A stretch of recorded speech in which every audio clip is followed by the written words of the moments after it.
the 5 hindrances the Buddha overcame to attain enlightenment. Most of us have heard the name Mara. We know Mara in one way or another. It is temptation. It tempts us into sinful paths. Mara came when the Buddha was sitting under the Bodhi tree, meditating to seek liberation. Clearly, Mara is not an image of demons with red fire spewing from their ears, dragging us to hell.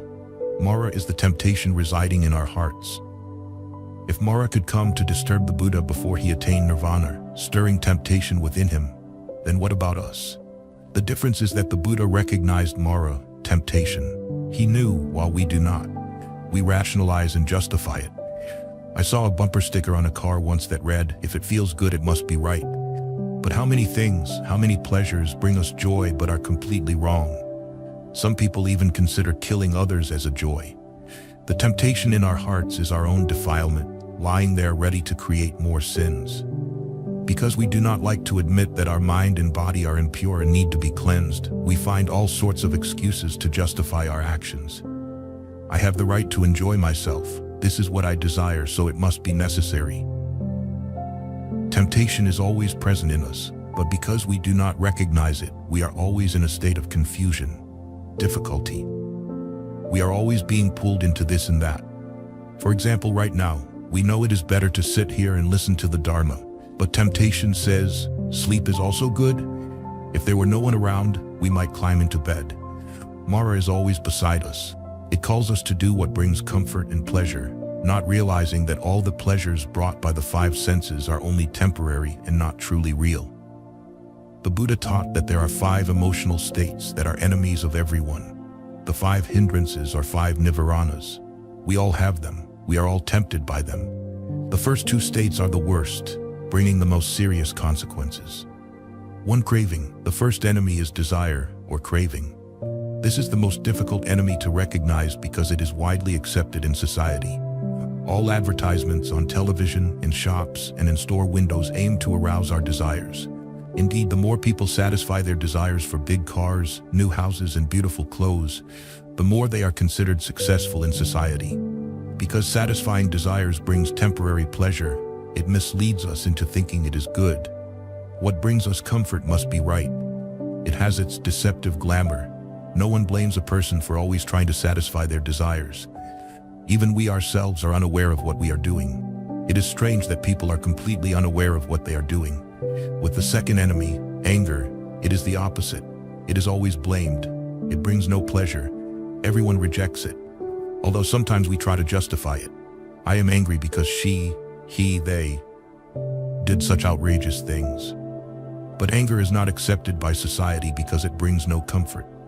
Therefore, anger does not create the illusion that it is good. Anger, hatred, resentment, fear, agitation, all are afflictions, and a person prone to anger is often blamed by others. When desires are satisfied, they bring us some degree of pleasure and happiness. Nevertheless, they are as formidable an enemy as anger. They are just 2 sides of the same coin. Having one inevitably brings the other. Desires often arise with cravings that are hard to satisfy. We cannot have everything we want.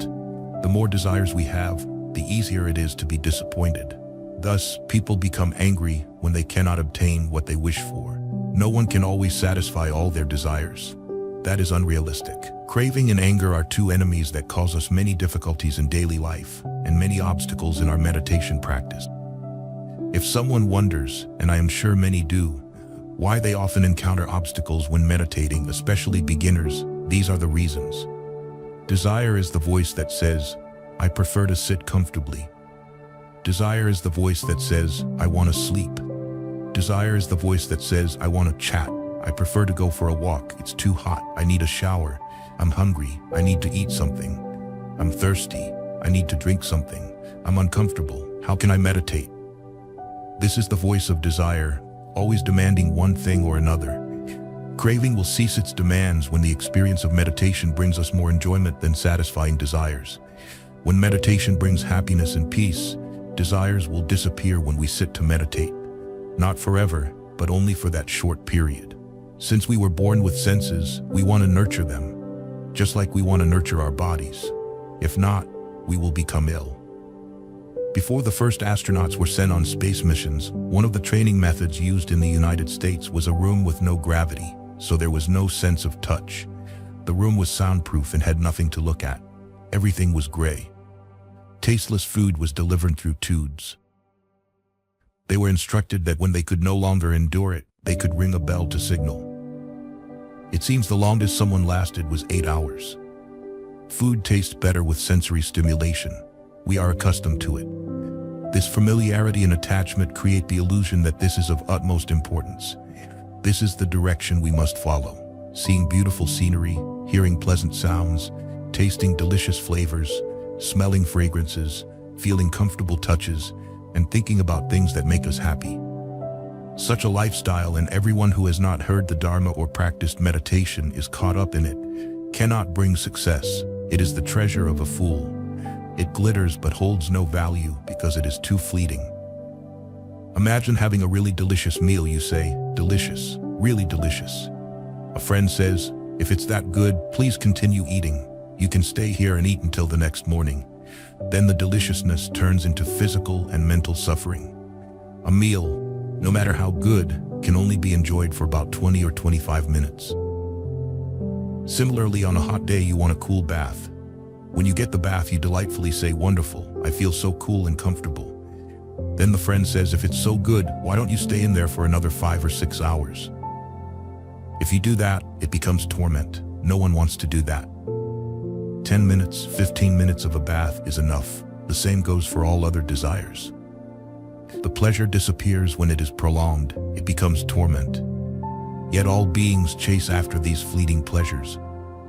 People seek pleasure in alcohol, but when drunk, how can they still feel pleasure?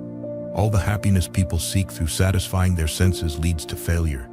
Sensations are just the concrete manifestations of the senses: ear, eye, nose, tongue, body. There is nothing special about them, nothing sinful or not sinful. Sensations do not create good or bad karma. Bad karma is created within us when the mind wants to maintain or seek these pleasures again. Some people seek pleasures through actions like drinking, assaulting others, smoking, sex. These are lowly, sinful pleasures. Others seek pleasure in looking at flowers, watching sunsets, listening to music. These are also pleasurable sensations, but more noble. Suffering arises when we want to possess, hold on to, and enjoy these pleasures forever. When seeing a beautiful flower, we often want to pick it for ourselves. Why not leave it for everyone to enjoy? No. I want to possess all that is beautiful. When people know how to live more nobly, their ways of enjoying will also be more beautiful. A pleasurable sensation can be very ordinary, but it becomes dangerous when coupled with desire. Desire, craving, brings affliction because desire can never be fully satisfied. We always feel lacking. There is always something more beautiful to see, better to hear, to touch.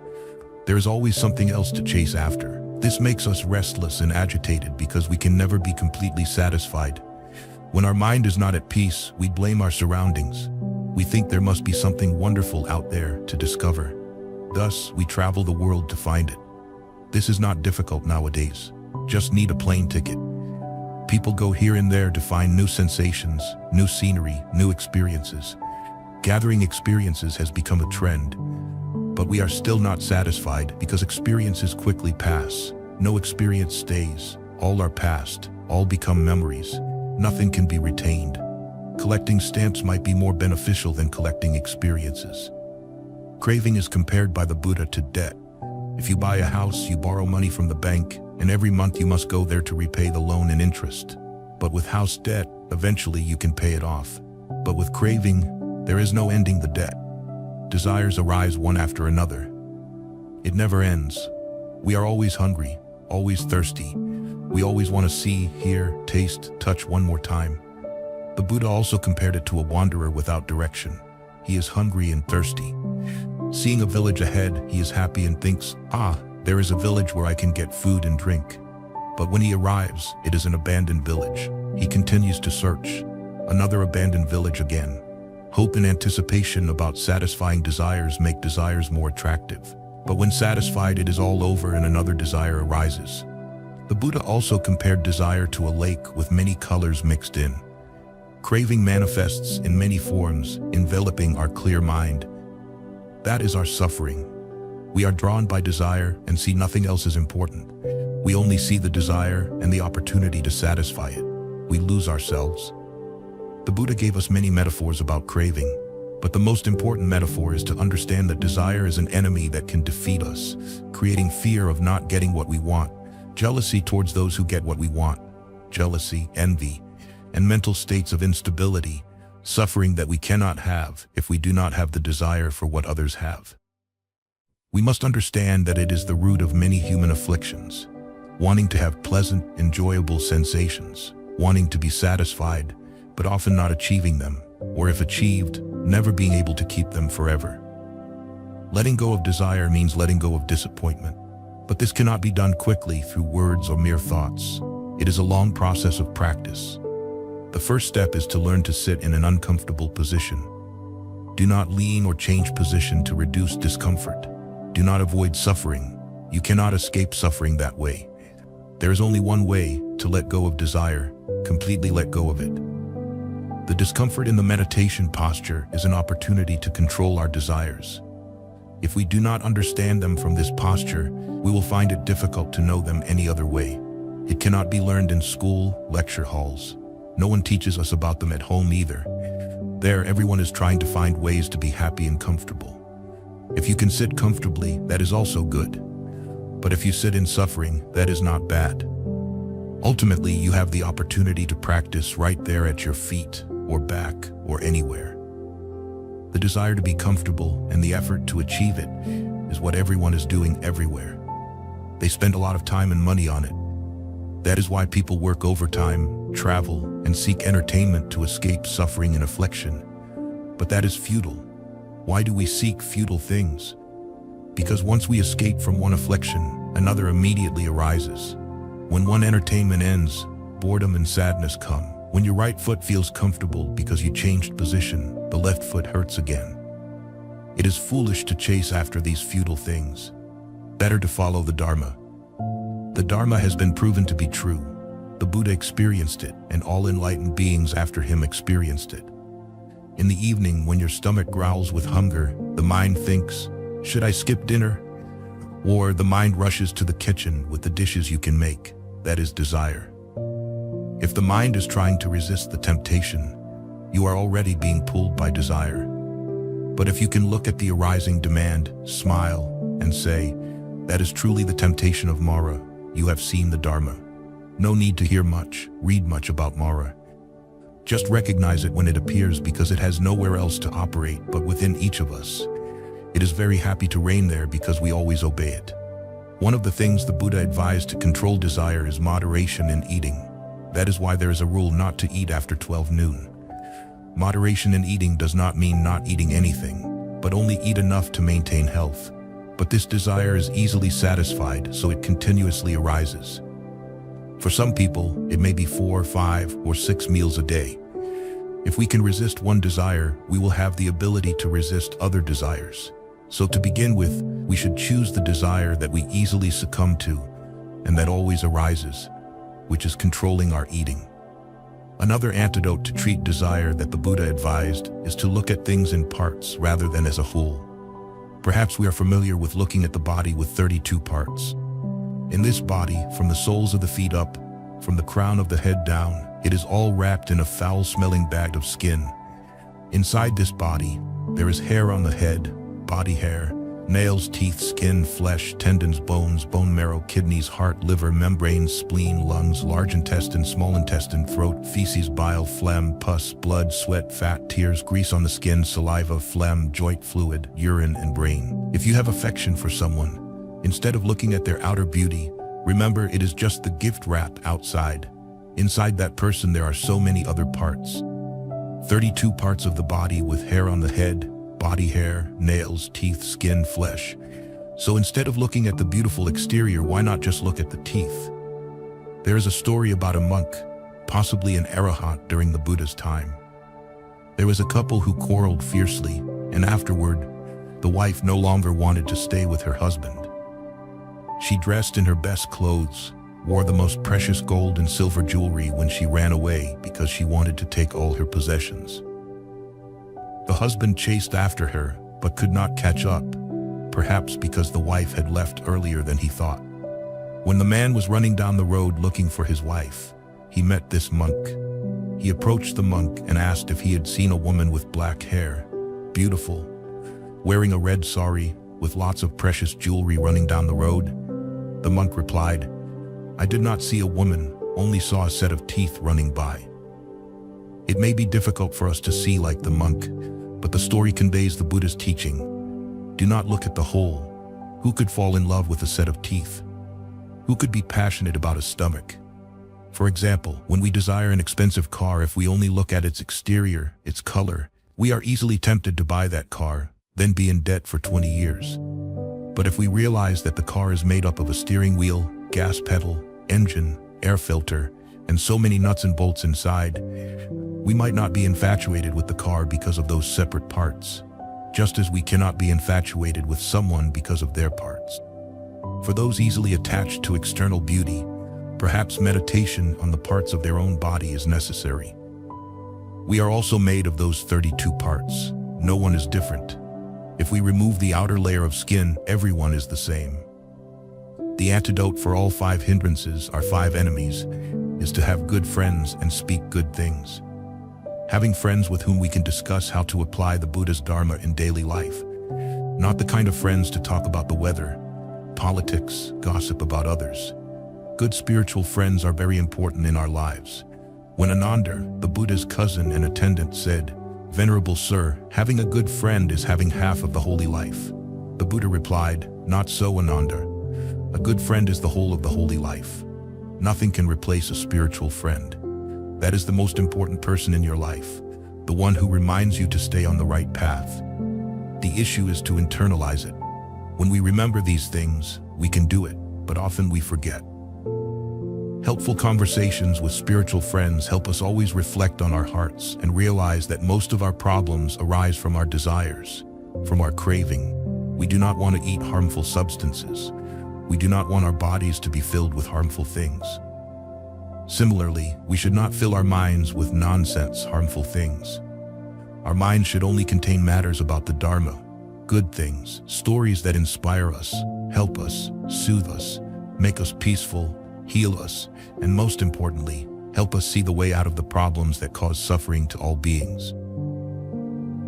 If we are fortunate to have good spiritual friends around us, the best way to express gratitude is to become a good spiritual friend to others.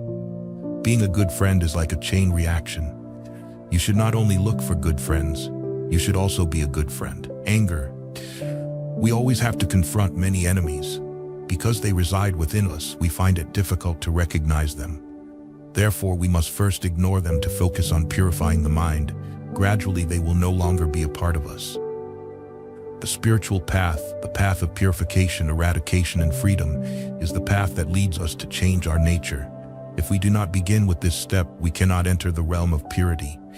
Everything else is external, only nature is internal. Although the external world may be beautiful and can bring us comfort, it cannot change our inner nature. Only that change can distinguish a noble person from an ordinary one. Ordinary people act according to their instincts. Noble people transform them. The second hindrance, like other sins, causes us much harm. That is anger, wrath. The degree of anger can be light or heavy. When it explodes outwardly, when it gnaws inside, when it is expressed in words, it often makes others angry as well. This leads to quarrels in the family, friction in the neighborhood, and enmity between communities, wars between nations, or even the whole world. Everything begins within our mind, so we must realize that the world is not others. Each of us is a world, therefore unless we find peace within ourselves, we will not find it anywhere else. It does not matter if others are angry, frustrated, wrong, or arrogant. What matters is our attitude in that situation. There can be no absolute peace in this world. There was none during the time of the Buddha, during the time of great people, saints. On the contrary, history has shown us many scenes of political power struggles, wars, and sibling rivalry. The only peace we can have is the peace within our hearts. The peace the Buddha found for himself echoed to the whole world. He was the one who found peace with himself, with the world, and that peace still exists today, more than 2,500 years later in his Dharma. 500 million people in the world have vowed to be his disciples. Clearly, our karma is not the same. But if we can transmit peace and tranquility in our hearts to our family members, that is already good enough. That is also an achievement, isn't it? When all the family members have been transmitted peace, then peace can spread to neighbors. That would be even better. We do not need to be the Buddha to have a profound influence on others. Profound influence can only arise when our mind is filled with peace and no longer rises in anger. Only the arahants have eradicated all thoughts that give rise to anger. Nevertheless, if we can restrain our anger, it is still better than always being angry, arguing, resenting, hurting, and blaming others. Anger arises because we feel hurt, and strangely, our reaction is to also hurt others. We cannot change unless we recognize this. But not everyone causes pain to others. Some people hurt themselves. They swallow their anger, bury it, but it still boils inside. And then all that anger manifests as illnesses, lack of vitality, depression, negativity, and lack of joy and peace. Very few people we meet on the streets have happy, joyful faces. Have you noticed? Not only here, but everywhere. Sydney, London, Amsterdam, or Paris. No matter where, people are the same. The pains we have experienced in life, which we always have to fight against, create in us the thought that if we retaliate, our pain and loss will decrease.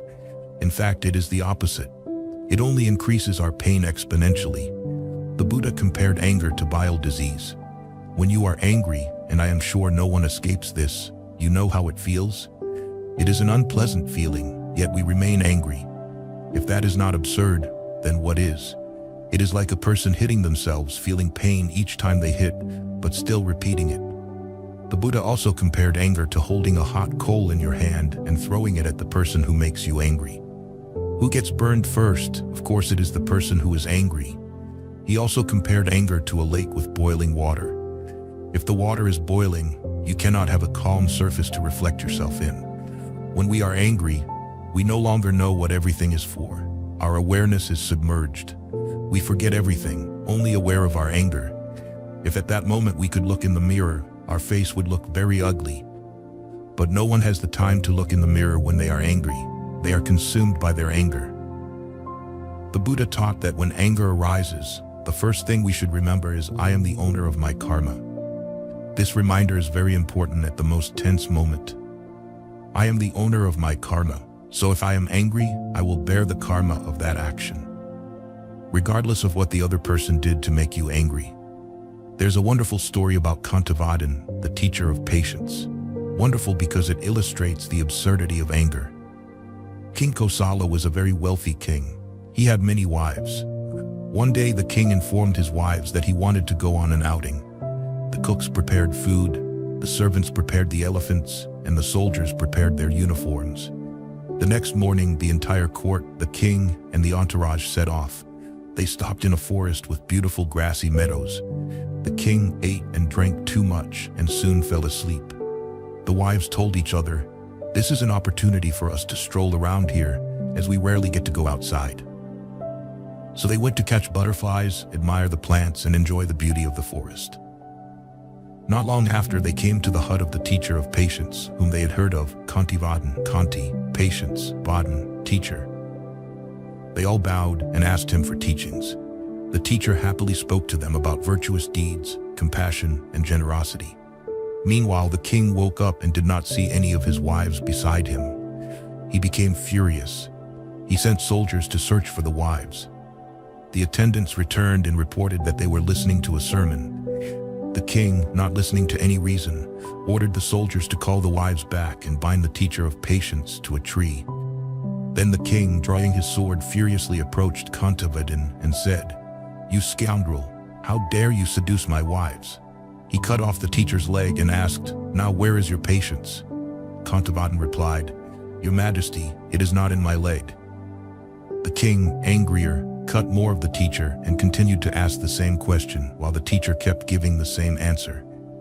As Kantavadin was about to die, the soldiers knelt and pleaded with Kantavadin, "Please have mercy, we are not at fault, it was the king who ordered it." Kantavadin replied, "No, I hold no grudge against anyone. I wish the king a long and happy life." Then the teacher died. According to the story, the king was later buried alive by the earth. The story shows that even when cut into pieces, the teacher did not show any anger. Perhaps it is hard for us to accept. Clearly, Kantivadin was an arahant because when he said, "My patience is not in my leg," he meant that no matter how much physical pain there was, his spirit remained unshaken. For us, it is unimaginable. Physical pain always affects our mind. If we can remember this story in the Buddhist teaching, whoever does not act like this does not understand my dharma, we will understand that anger is indeed the karma we create for ourselves, not because of others' actions. Understanding this, we can more easily change if we are mindful and aware when anger arises. Mindfulness is like the brakes on a car. Imagine the danger of a car without brakes. Without mindfulness, our life is as dangerous as that. Whenever anger arises, we press the mindfulness brake, and we know that we just committed a sin, knowing that we just did something neither good nor beneficial. Based on this awareness, we can significantly reduce the power of anger, just as when we brake, we slow down the car. Knowing that anger is not good can change the whole process of anger, sometimes even nullify it. We can observe when an anger has been nullified to recognize the futility of the anger. You will realize the pain you caused yourself and the ignorance when you cause yourself suffering. The greatest ignorance of people is causing themselves suffering through their own actions. We must be determined to change so that one day, perhaps today, next year, or another life, we no longer cause ourselves suffering. Stop reacting negatively to whatever happens around us because we know that we are all impure, sinful, and it is this impurity that creates afflictions. The whole world is impure. Indeed, try picking up a newspaper like Newsweek.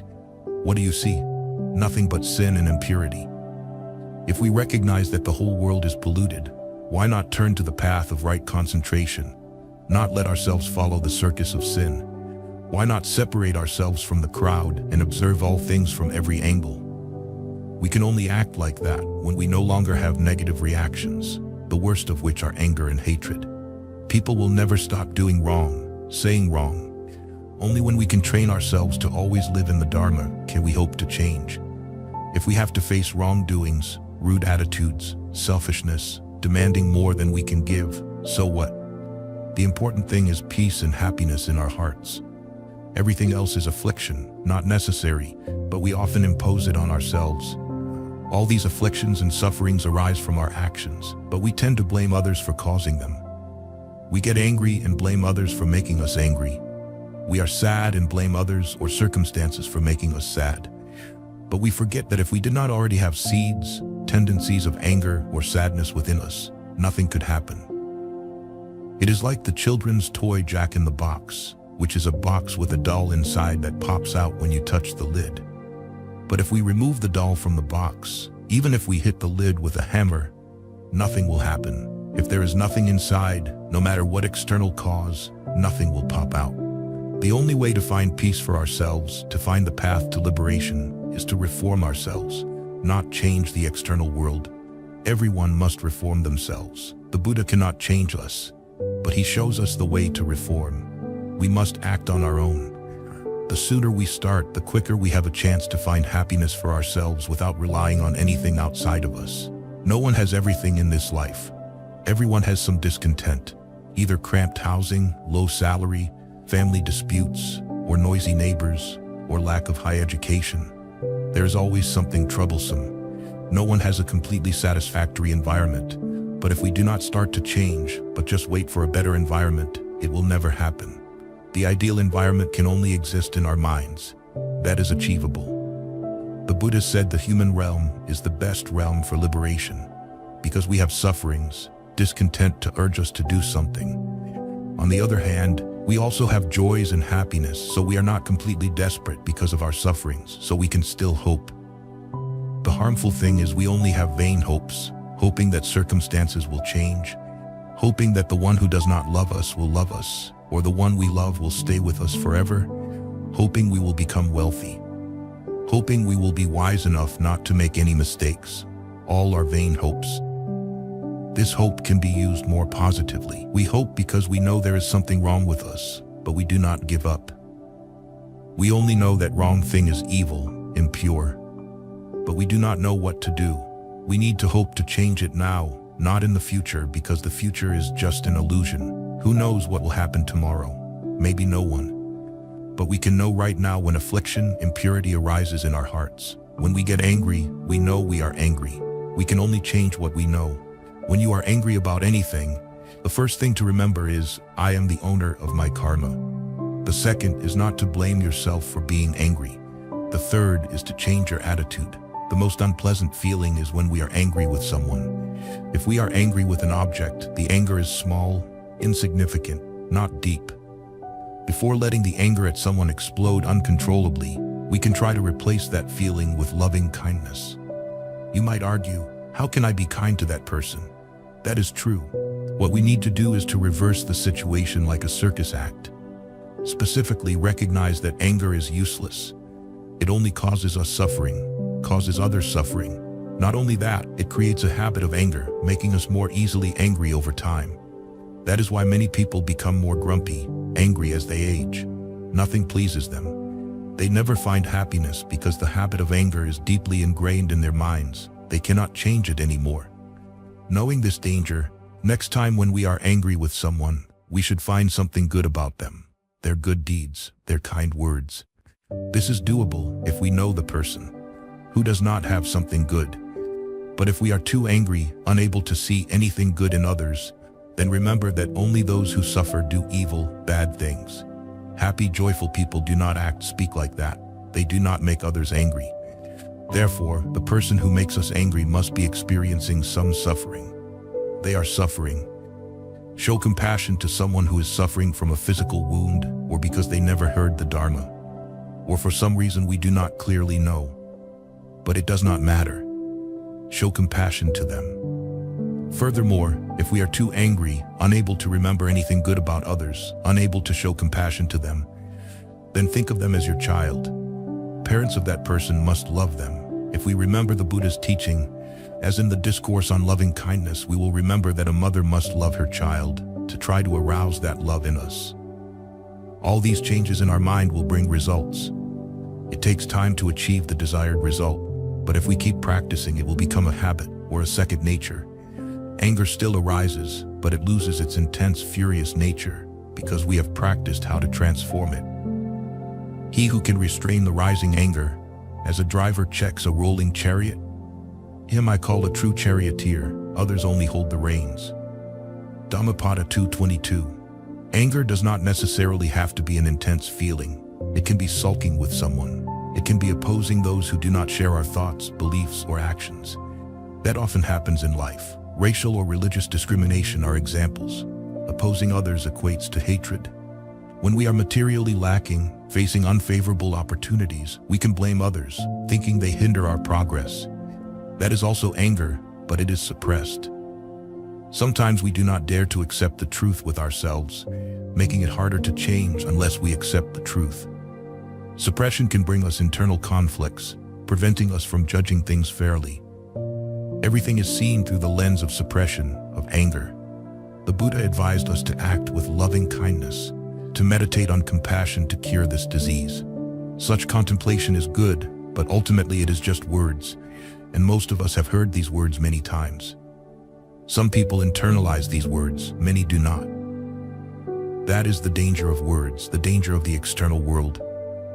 We often make the mistake of thinking that because we said these words, internalized them, chanted them, heard them chanted, we think we have actually practiced them. All because we have prepared within ourselves these feelings of love to express outwardly. Those feelings are loving kindness, but they do not help us change anything. Words are only milestones, signposts. They point us in the direction to go. The Buddha's teachings also show us the right path to take. They are useless if we do not change our minds. And we know that we can change our minds. Every day, though we often say, I changed my mind, why not change one more time? Acts of loving kindness are things we can do intentionally, but they are only means to help us change our minds. Not the end. They are just tools. Contemplation on loving kindness and good deeds are both tools, not the goal. The ultimate goal is the inner transformation of our minds. Acts of loving kindness, as we know, are just means, are caring for the sick, asking about their health, visiting them in the hospital, bringing them food when they cannot care for themselves, showing concern for others, helping others. The more people we can help, the better, of course. We can start with our own family. But that is just the beginning. Helping our family is like expanding our ego. There are many ways to help others. We should not limit acts of loving kindness to only one group of people. These actions need to be spread everywhere, to everyone. These are the medicines the Buddha gives us to cure anger, alongside other methods like befriending good people, speaking good words, to help cleanse our soul. Laziness. I have talked to you about two of our enemies. Unfortunately, we still have three other enemies. The first two enemies, craving and anger, are the biggest obstacles for humans. This does not mean that we do not have remedies against them. Those are generosity and compassion. The issue is that we must cultivate the good and eliminate the bad. It's easy to say, but hard to do. However, if we do not make an effort to practice them, we are not following the path taught by the Buddha. These are tasks we must continually perform. These tasks have nothing to do with sitting meditation. They require all our time. Suppose we sleep about 5, 6, or 7 hours a day. We still have 17 hours left. If we think that sitting in meditation for 1 or 2 hours morning and evening is enough to practice these things, we will not get anywhere. If we only remember the Buddha's teachings for a few hours each day and forget them for the rest, this sounds strange, but it often happens, we will find it difficult to achieve liberation. Our third enemy is laziness or drowsiness, lethargy and sleepiness. The two enemies we encounter during meditation, right? We all have probably experienced it. It is when the mind is neither asleep nor awake. This drowsy state can hardly accomplish anything. The only difference from sleep is that we can easily get out of it. But although it is not as overwhelming as sleep, it still recurs. This state in daily life is considered aimless, leading to a lack of determination. It is such a common state that when someone has determination, we immediately recognize it. And determination is one of the 7 factors leading to enlightenment. It is truly indispensable in training the mind. Determination arises when we have a definite direction. We clearly know the path to take and diligently follow it. But when we have no clearer purpose than keeping this 4-element body alive, no determination can arise. Living like that has no excitement. No one can live that way. Putting all effort and mind into merely existing is not an effective action, and we cannot have the determination to live that way. On the contrary, we feel oppressed, dragged down. The Buddha compared laziness and drowsiness to a prison. When we are locked in a small cell, in prison, we can hardly do anything until we are free. When our mind is trapped in lethargy, sluggishness, lethargy in the body and sluggishness in the mind, it is so imprisoned that we only have enough determination to drag through life. Most of us do not know or think that meditation is necessary for us, so our mind easily surrenders to obstacles. We must be very clear about the benefits of sitting meditation. We not only need to eat, sleep, bathe, and wash, which are normal activities in life, requiring little energy. These are just instinctive activities. But practicing meditation requires us to have determination, and determination can only arise when the mind knows the importance of meditation. If the mind clearly knows that, then we know what we must do. When engrossed in reading a book, we can stay up until midnight reading without feeling tired, just sitting there engrossed in reading. Or when attending a party, we can talk all night without getting tired because we enjoy it. Practicing meditation must also make us passionate. Then, there is no reason for the mind not to be excited. At first, practicing meditation is not enjoyable at all. It seems too troublesome, too difficult, too painful. But when the mind understands the importance of what we are doing, knows every moment the mind arises thoughts, we will find it exciting to explore our own mind. What could be more fascinating than that? Reading a book or talking to others, we only learn about others. But if we can observe our mind every moment, when it arises thoughts, when it is still, then arises thoughts again, then still again. That is the most fascinating and beneficial thing we can do for ourselves. Once Mahamoggallana confessed to the Buddha that he had fallen asleep during meditation. What did the Buddha advise him? The Buddha taught that when feeling sleepy, open your eyes, look at the light, rub your face, pull your ears, move your body to get the blood flowing, and if necessary, stand up and walk. Anything is acceptable as long as you do not lie down to sleep.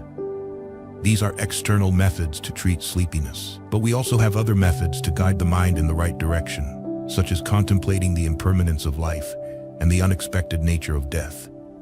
This is the best opportunity to meditate. We have fellow practitioners, teachers to guide us. We have enough to eat, a place to live, and no serious illness.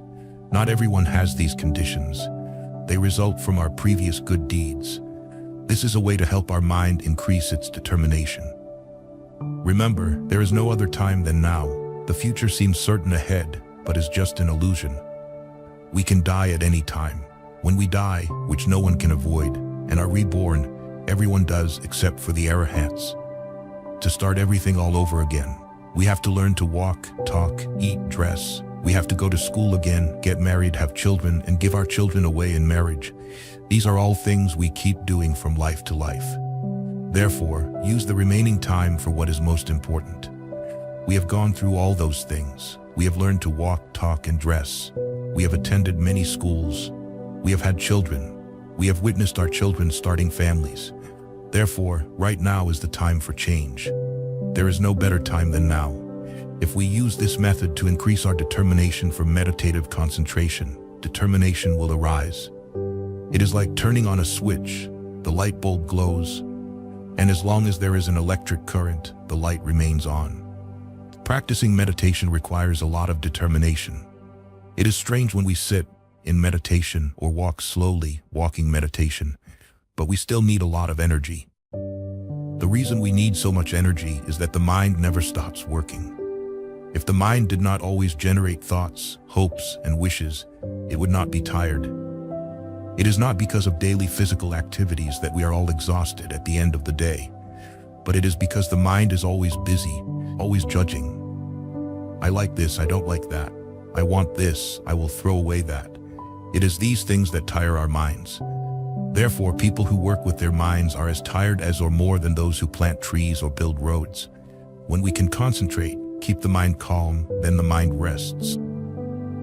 But before we can do that, we still have to use the mind to tell ourselves not to give up.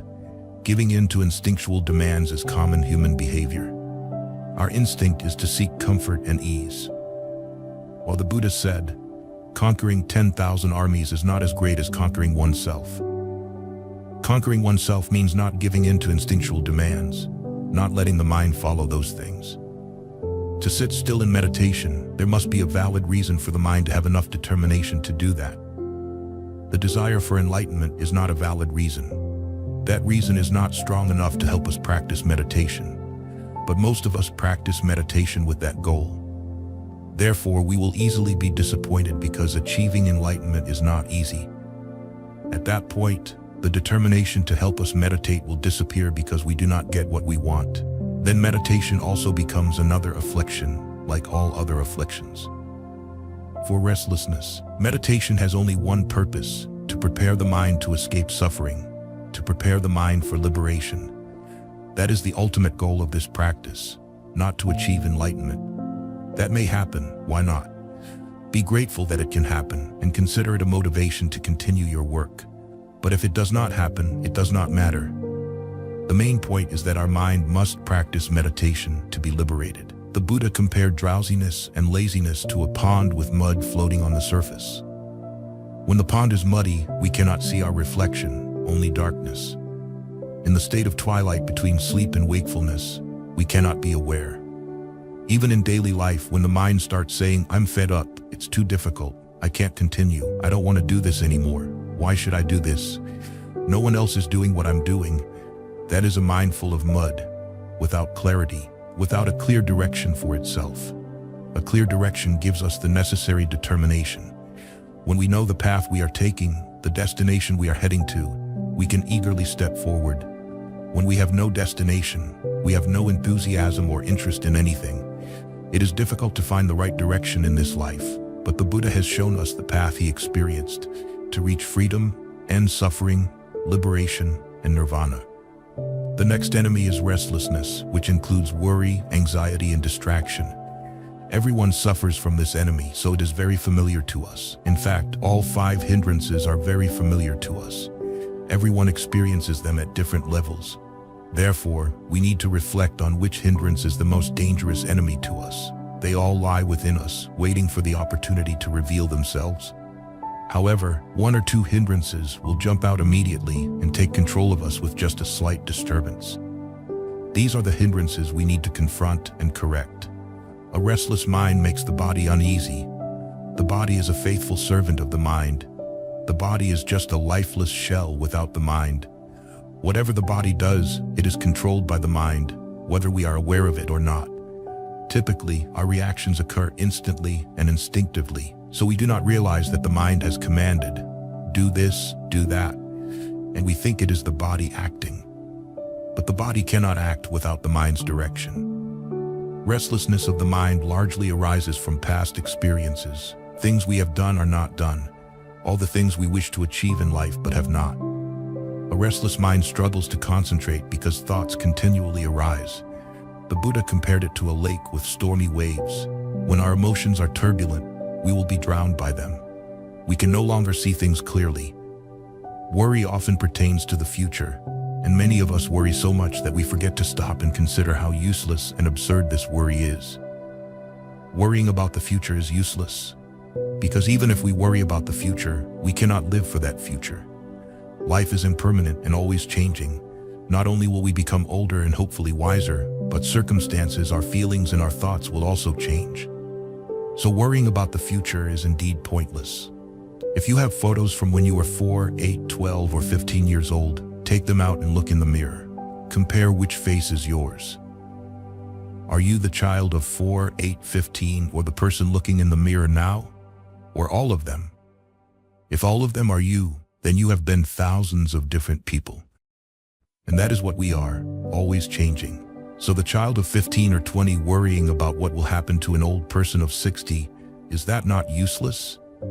You will not remember what that child thought or worried about. Similarly, worrying about tomorrow is futile. Even if we remember what we worried about, it is of no use. A completely different person today will live tomorrow. This does not mean we cannot make plans. Planning and worrying are 2 different things. Planning becomes worrying when we start to wonder if our plans will come true. There is nothing wrong with planning, but afterward, forget about it until the day you can carry it out without worrying about what will happen in the future. Worrying makes us suffer. It agitates the mind. It separates us from the present moment, the only moment we truly live in. The hours we spend worrying are lost hours. If we do not live in the present moment, it means we are losing our lives. When we regret the past or worry about the future, we are not truly living. We are merely reminiscing and guessing. That is not life. Life is not to be pondered about, but to be lived. Only then does life have meaning, and living experience can happen every moment. This is one of the arts that meditation can teach us. Living in the present moment is truly living. Our mind will never be peaceful, happy, or calm if we do not live in the present moment. The mind will be immersed in a mental struggle to do what we think we should have done, to go where we think we should be, to protect the possessions we consider valuable. A relentless, painful battle. Happiness and peace seem not to be our fate. But we can achieve these things if we try, if we recognize the enemy and drive it out of our mind's house. Our mind's house is a place with many uninvited guests. Out of hospitality, we let them in. Then we find they ruin the furniture, steal valuables, and damage the doors. But instead of closing the door and not letting them in again, the next day we let them in again. That is our mind, invaded by many enemies. They create chaos within us, preventing us from having peace and tranquility, and we do not know why. We always look for reasons outside to justify ourselves. Each person has different reasons, but they all share one commonality. They are not real. They are all imagined. The real reason is that our mind's house is not at peace. When the inside is not peaceful, the outside cannot be calm. We reflect outwardly what is contained within us. Restlessness and worry are not only useless but also foolish.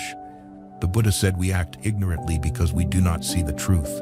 But we can change that, can't we? Restlessness and worry are collectively called distraction. We are distracted in our work, such as meditation. But it is not confined to meditation practice. It also affects our daily lives. We forget the keys, not knowing where we left them. We do not remember what we are doing because we are distracted by some worry. We find it hard to complete our work well and safely when our mind is elsewhere.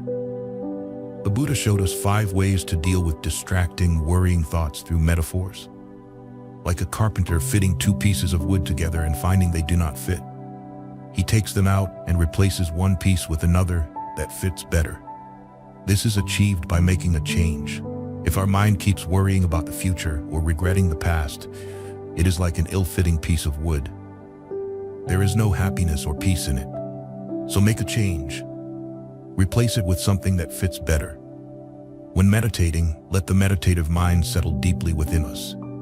In daily life, let the mind be complete and useful. Make a change. The second metaphor is about a young man and a young woman dressed nicely to go out. When they reach the street, they realize there is a dead animal's corpse hanging from each of their necks. Embarrassed, they quickly run back to clean up. We should also feel ashamed when our mind is not pure. Ashamed when our mind is full of negativity. The Buddha said shame and fear are the protectors of the world. Without them, the world would be worse. Most of us think only dust, dirt on clothes, or the body can be seen, but that is an illusion. The stains in our minds are also visible, not with the naked eye, but with the mind's eye. We know when we look at an angry person, even if they say nothing. We know when a person is arrogant.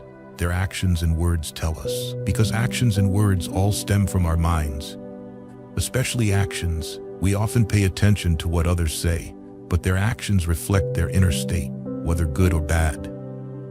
Remember that the stains in our minds are like dead animal corpses hanging from our necks, but we can remove them and only go out when we are clean and beautiful again. Another metaphor of the Buddha compares distracting, worrying thoughts to meeting an acquaintance across the street. Do not cross the street to greet and chat, but stay on your path. Do not pay attention. This is a bit harder, because when we do not pay attention to them, we are already starting to change. Achieving this requires a firm mind. The first 2 cases are easier to handle. People can easily feel ashamed because everyone has a conscience. But ignoring and dismissing thoughts that cross our minds is not easy.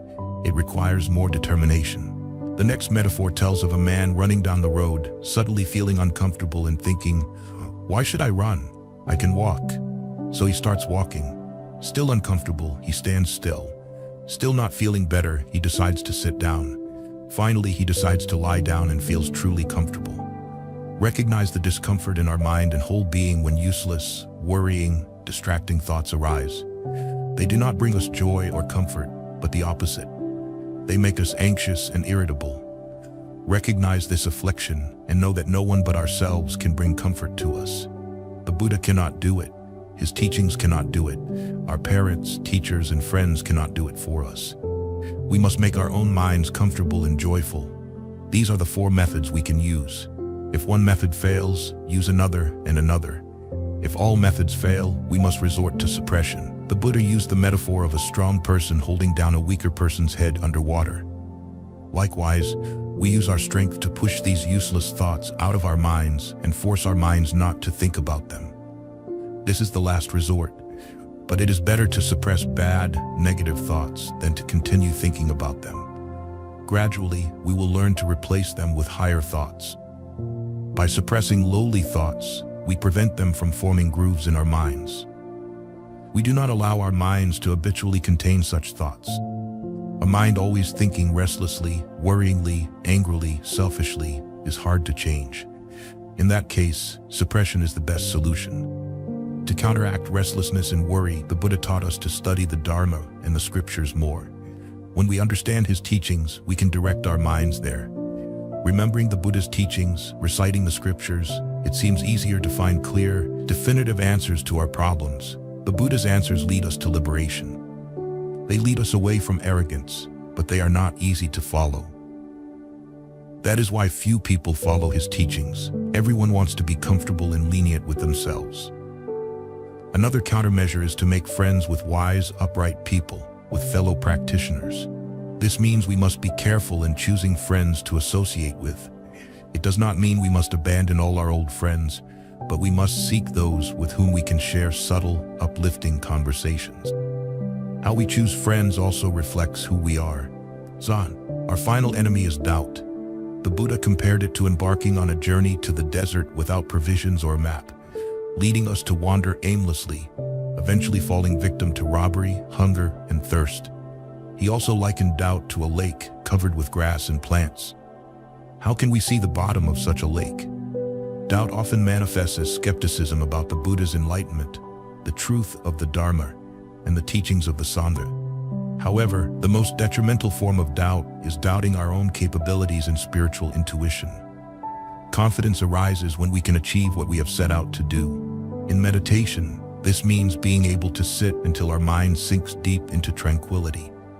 This will build confidence for the next meditation session, as we know we can achieve what we aim to do with our mind. We know we have somewhat mastered our mind. Confidence has many facets. It is not stubbornness, but a feeling of trust that we can completely rely on ourselves. This self-reliance can only happen when we master our emotions. We cannot have confidence when we are still dependent on our emotions. As long as we are angry, anxious, fearful, desirous, envious, or greedy, as long as these emotions control us, it is hard to find peace. And when there is no peace, we lack confidence. Only when we have subdued all these negative emotions can we have inner strength and be certain that whatever happens, we will react calmly and composedly. Only then do we truly have confidence. This is an important aspect of doubt, because only when we have self-confidence can we have enough faith to follow the spiritual path to its end. In short, thanks to self-confidence, we can say, "I can do this. I will pursue it to the end."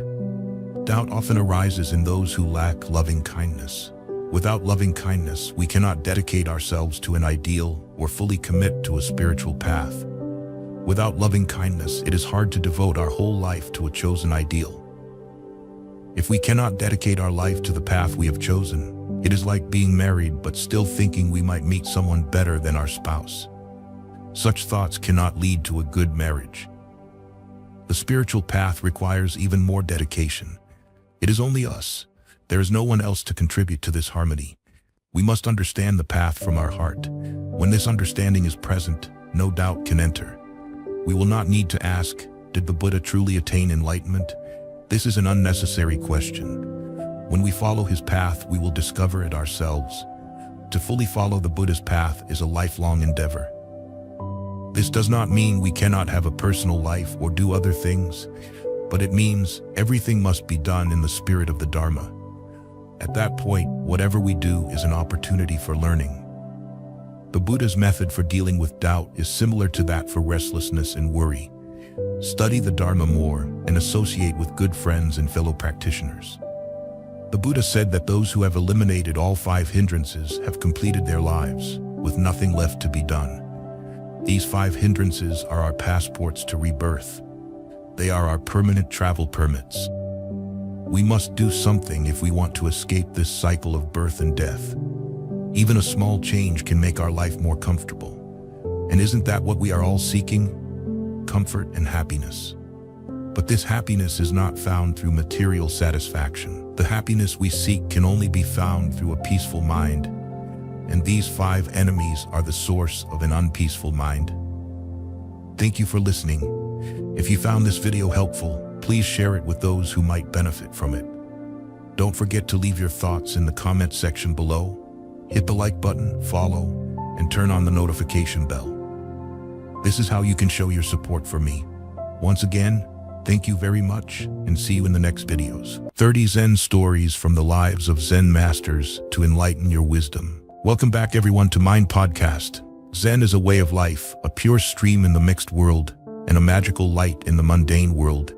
Experience life with a Zen mind, discovering genuine beauty in life with a Bodhi mind, a Prajna heart, and our Zen spirit. Life is Zen. We must understand the Zen path in life. Leaving the mundane world to seek Zen and worship Buddha is like fishing with a rotten stick, impossible to attain enlightenment. As the 6th patriarch, Zen master Huineng said, "The Bodhi tree is not a real tree. The bright mirror is not a stand. Originally, there is not a single thing. Where can dust alight? Bodhi is the mind. worldly dust arises from life. Using Zen wisdom to sweep away, the world will naturally become peaceful and pure. People's hearts often lose their pure and straightforward nature when they are restless. If all thoughts and distractions do not arise, sitting quietly, focusing the mind, all thoughts will naturally disappear with the white clouds in the sky. With the pattering raindrops, the soul feels cleansed. Listening to the chirping of birds brings a sense of peace. Watching petals fly makes the heart radiant. Thus, in any place there is true wonder, and everything contains real mysteries. As long as the mind can be pure and calm, everything in life can create infinite beauty. Making people happy, that is, the mind sets bodhi into clarity. Sitting quietly, focusing the mind, the world is empty. Living in a bustling city, if you have the fortune to enter the world of Zen, you will discover that Zen is a high wisdom to understand life, an essence to attain enlightenment, and a door to liberate the soul, helping us find the lost garden of joy within. Zen is also a wonderful medicine to treat the agitation of modern human souls. Facing difficulties in work with a Zen mindset, bringing Zen wisdom into work can break the ego and rise above oneself.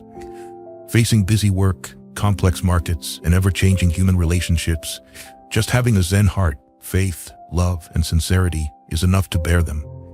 Therefore, bringing the Zen spirit, Zen wisdom into life and work will elevate life and work to a higher realm, making your spiritual life richer, material life more elegant, moral life more fulfilled, and emotional life purer, with more harmonious human relationships. Reading and enjoying small stories in the classical Zen forest will help you grasp the charm of Zen's unique thought in a natural and comfortable perception, helping you understand that although Zen is profound, its form is very simple and lively, without needing words to go straight into the heart. Each story in the book fully reflects Zen wisdom, Buddhist classics containing countless true meanings of life. Truly a good book for life's enlightenment.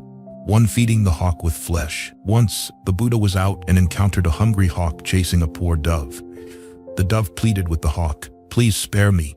You are looking for food. Let me go for now. I am running for my life. I only have one." The hawk replied, "I have never heard such words, but I am too hungry. If I don't eat you, I can't survive. It's not easy for anyone in this world to live. If I weren't desperate, I wouldn't chase you like this." The Buddha, moved by compassion, caught the dove and hid it in his robe. The hawk, furious, reasoned with the Buddha. "Buddha, you are greatly compassionate, saving this dove's life, but will you heartlessly let me die of hunger?" The Buddha said, "I cannot bear to let you harm this innocent dove, nor can I let you starve to death. If I do not enter hell, who will?" Therefore, the Buddha took out a small scale, placed the dove on one side, and a piece of flesh cut from his own body on the other side. The dove seemed small, but no matter how much flesh the Buddha cut, it never balanced the scale. When the Buddha cut the last piece of flesh from his body, the scale finally balanced. The heavens and the earth changed colors, and the true Buddha descended to the world. 2. The 3 realms of Zen. Zen masters divide the realm of enlightenment into 3 levels. The first level is fallen leaves fill the empty mountain, where to find the path, indicating the suffering of searching for the essence of Zen without success. The second level is the empty mountain has no one, water flows, flowers bloom, indicating the state of having broken through attachments but not yet attaining enlightenment. The third level is the eternal emptiness, one stroke of the wind and moon, indicating achieving eternity in an instant, free and unrestrained.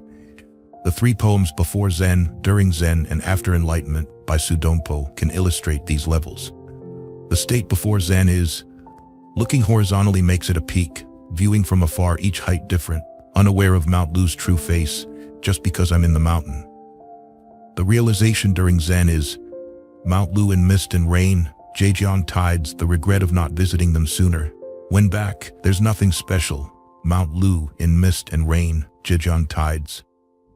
The state after enlightenment is, the sound of the stream is all the wide tongue, the colors of the mountains are all the pure body.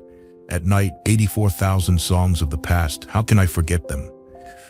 Zen master Qingyuan Weishan from the Song dynasty frankly said, 30 years ago, before I practiced Zen, I saw mountains as mountains and waters as waters. Later, I met with knowledge, had some insight, and saw mountains not as mountains, waters not as waters. Now, I found a place to rest, seeing mountains only as mountains and waters only as waters. Seeing mountains as mountains and waters as waters is being attached to the external world. Seeing mountains not as mountains, waters not as waters is negating the world, being attached to Buddhist teachings. Seeing mountains only as mountains, waters only as waters again is thoroughly liberated from the constraints of Buddhist teachings, negating the attachment to Buddhist teachings. This is true liberation, understanding the true meaning of Buddhism. 3 Buddhas talk on horses. One day, Buddha Shakyamuni was sitting in the Truklam monastery in Vunza city. The disciples, having returned from their alms rounds, looked majestic and serene. They quietly approached the lake, washed the dust from their feet, then sat upright on their seats, waiting for the Buddha's discourse. The Buddha, sitting in the diamond posture, calmly said, "There are 4 types of horses in the world. The first is the excellent horse. When its master places a saddle on it and a bridle on its head, it can run 1,000 miles a day, as swift as a shooting star. Particularly precious is that when the master raises the whip, it understands its master's intention, adjusting its speed and movements accurately without any delay. This clearly shows the superior qualities of the first type of horse. The second type is a good horse. When the master raises the whip, it cannot react immediately upon seeing the shadow of the whip. But when the whip touches the tip of its tail, it understands the master's intention and runs swiftly. It is also a good horse, quick to respond and strong in movement. The third type is an ordinary horse. No matter how many times the master raises the whip, it neither reacts to the shadow of the whip nor to the whip hitting its body. It only begins to sense and follow the master's command when the whip strikes its flesh painfully. This is the ordinary horse that realizes late. The fourth type is the poor horse. When the master raises the whip, it pays no attention to the whip hitting its body, remaining unaware. Only when the master is enraged does it finally wake up and run wildly. This is the ignorant and inferior horse, which cannot be educated. The Buddha paused, gazing kindly at his disciples. Seeing their focused expressions, he continued with a gentle and solemn voice, "Disciples, these 4 types of horses are like the 4 types of sentient beings. The first type of person hears about the impermanence and changes in the world, the conditions of life and death, and can immediately awaken, striving diligently to create a new life. Like the excellent horse, that upon seeing the shadow of the whip, knows to run forward without waiting for the whip to strike its body, avoiding the regret of a lost life. The second type of person observes the phenomena of blooming and withering flowers, the waxing and waning of the moon, the formation, decline, and change of life, and can timely awaken themselves, not daring to be lazy. Like the good horse that knows to run when the whip touches its skin and hair. The third type of person witnesses the death and destruction of their relatives and friends, the hardships and sufferings of life, and only then begins to fear and treat life with respect. Like the ordinary horse that awakens only after physical pain. The fourth type of person, when afflicted by illness, with their body breaking down like a candle in the wind, regrets not having strived earlier, thus missing the journey of life. Like the poor horse that realizes to run only after experiencing deep pain. But all these realizations come too late. The disciples, now enlightened, closed their eyes in meditation, reflecting deeply on the nature of sentient beings. Zen wisdom. If the mind changes, the attitude changes. If the attitude changes, habits change. If habits change, character changes. If character changes, life changes. 4 bodhisattvas also kill. A young monk asked an elder monk, "Do bodhisattvas kill?" In his mind he thought, the master will surely answer that they don't kill. How could a bodhisattva break the precept of killing? Unexpectedly, the elder monk solemnly replied, "They do. Bodhisattvas often kill without tiring. Why?" The young monk's eyes widened and he leaned forward as if hearing something from another world. How can bodhisattvas kill, and even often kill? To save sentient beings and subdue demons and ghosts, the elder monk said calmly. What? Wouldn't that mean bodhisattvas are breaking a great precept? The young monk asked, confused. Breaking the precept yet not breaking it, the elder monk insisted. Breaking the precept is due to the act of killing, a form of breaking the precept. Not breaking the precept is because the bodhisattva has no intention of killing in their heart, thus aligning with the spirit of the precept. What intention does a bodhisattva have when killing? The young monk asked curiously.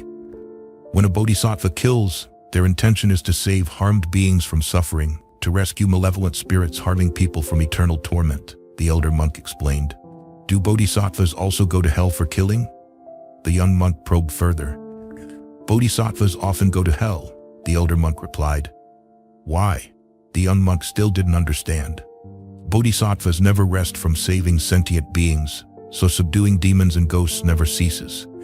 How could they not often go to hell? The elder monk explained. If bodhisattvas know they will go to hell, why do they still kill? The young monk was even more puzzled. That is the fundamental spirit of a bodhisattva, the elder monk said solemnly. To save sentient beings, if I do not enter hell, who will? Zen wisdom. Responsibility is an essential condition for a person to succeed in society and is a very important quality in character. If I do not enter hell, who will? This is the responsibility of a bodhisattva towards the multitude of sentient beings. 5 Mind and circumstances, whether one is good or evil. A highly enlightened monk told his disciples a story about an elephant, serving as a great teacher, providing valuable guidance and liberating one from evil paths. Once upon a time, there was an Indian king who raised an elephant. It was strong, brave, and fierce, capable of defeating enemy forces on the battlefield. When executing criminals, it would trample them to death as commanded. One day, a fire broke out and the elephant's stable burned down, forcing it to move to a new location.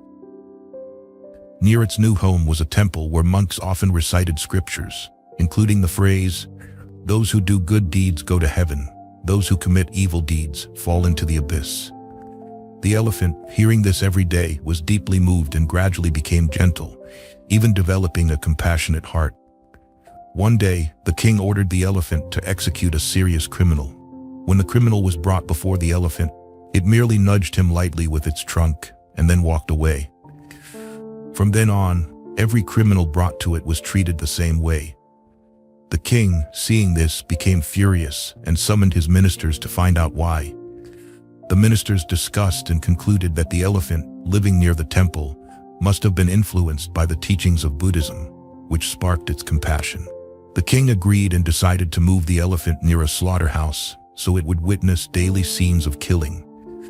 As expected, the elephant gradually reverted to its former aggressive nature, becoming more ferocious with each passing day.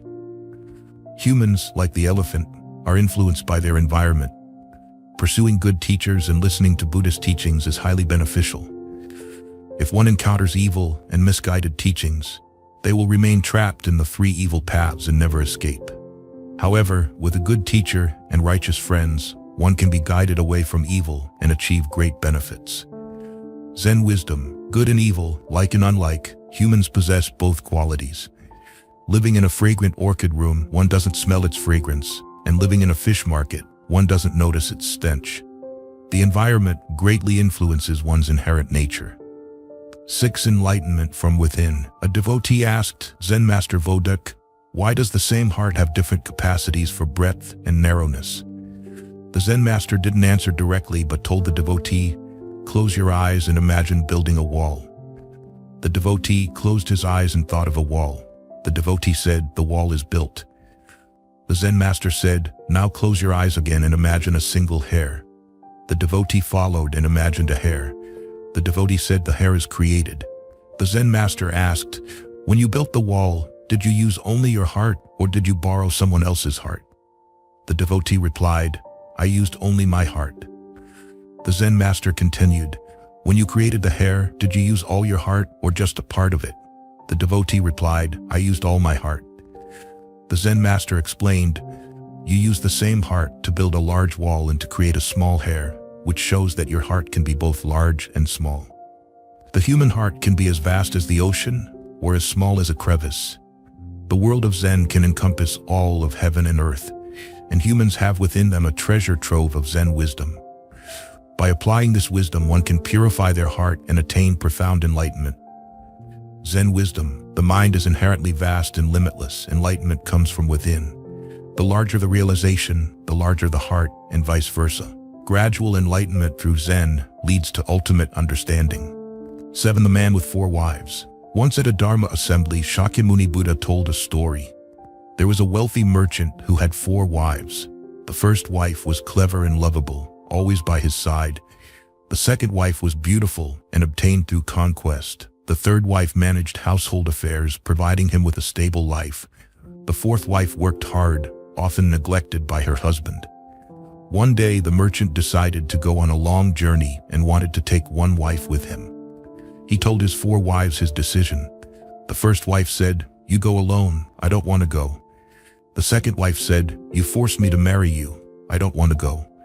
The third wife said, "Although I am your wife, I won't endure the hardships of travel. I'll escort you to the city outskirts at most."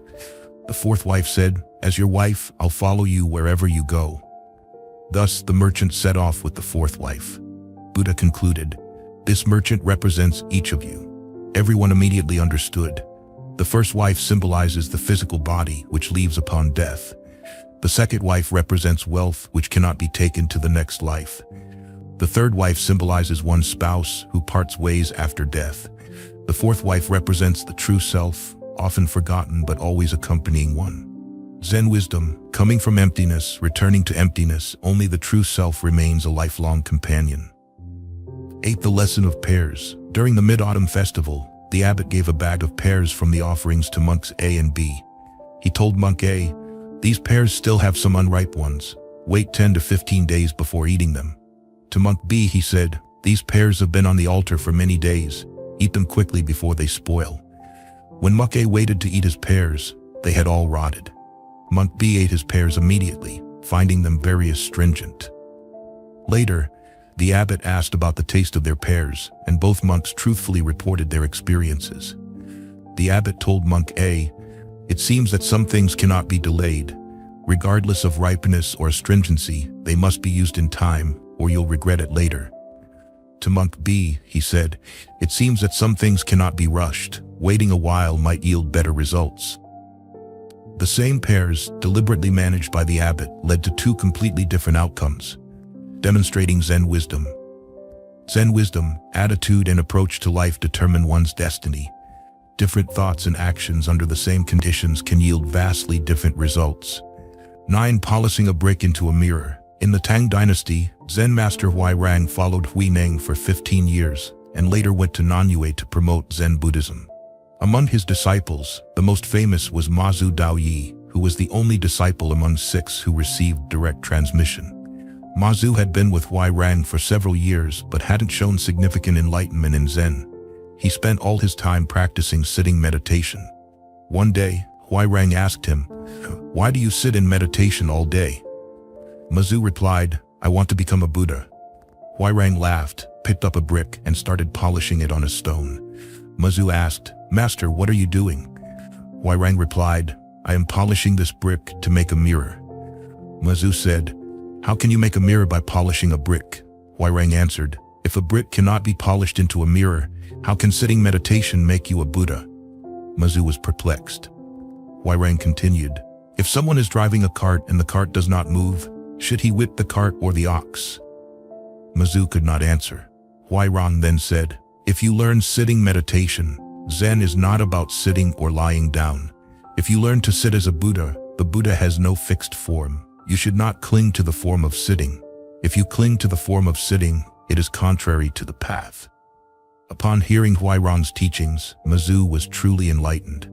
He then left Huairang, became the abbot in Jiangxi, continued the teachings of Zen master Huineng, and became a significant figure in the history of Southern Zen after the 6th patriarch Huineng. Zen wisdom. What is Zen? Zen is oneself, a way of life and practical application. Only by training body and mind in real-life practice does the spirit naturally elevate, and with the maturation of time and conditions, one naturally attains enlightenment. 10. Even the Buddha has suffering. Sincere practitioners at home are devout believers. They practice worldly methods, which are convenient but without a teacher's guidance. They rely solely on scriptures as their guide. Thus, for ordinary people, it is not easy to achieve enlightenment. and they often fall into states of distress, not knowing whether this arises from compassion or their disposition, which is precisely suffering arising from suffering. One day, a devotee asked Zen Master Zhaozhou, "Does the Buddha have suffering?" Zen Master Zhaozhou replied, "Yes." The devotee, puzzled, asked, "The Buddha is enlightened. How can he have suffering?" Zen Master Zhaozhou replied, "Because you have not attained enlightenment." The devotee asked again, "If I attain enlightenment, does the Buddha still have suffering?" Zen Master Zhaozhou replied, "Yes." The devotee was even more confused, saying, "If I am enlightened, why does the Buddha still have suffering?" Zen Master Zhaozhou replied, "Because there are still sentient beings." The devotee, still not understanding, said, "Sentient beings obviously cannot all be saved, so will the Buddha always remain in suffering?" Zen Master Zhaozhou replied, "Once transcended, there is no suffering." The devotee finally asked, "If sentient beings cannot all be saved, why does the Buddha not suffer anymore?"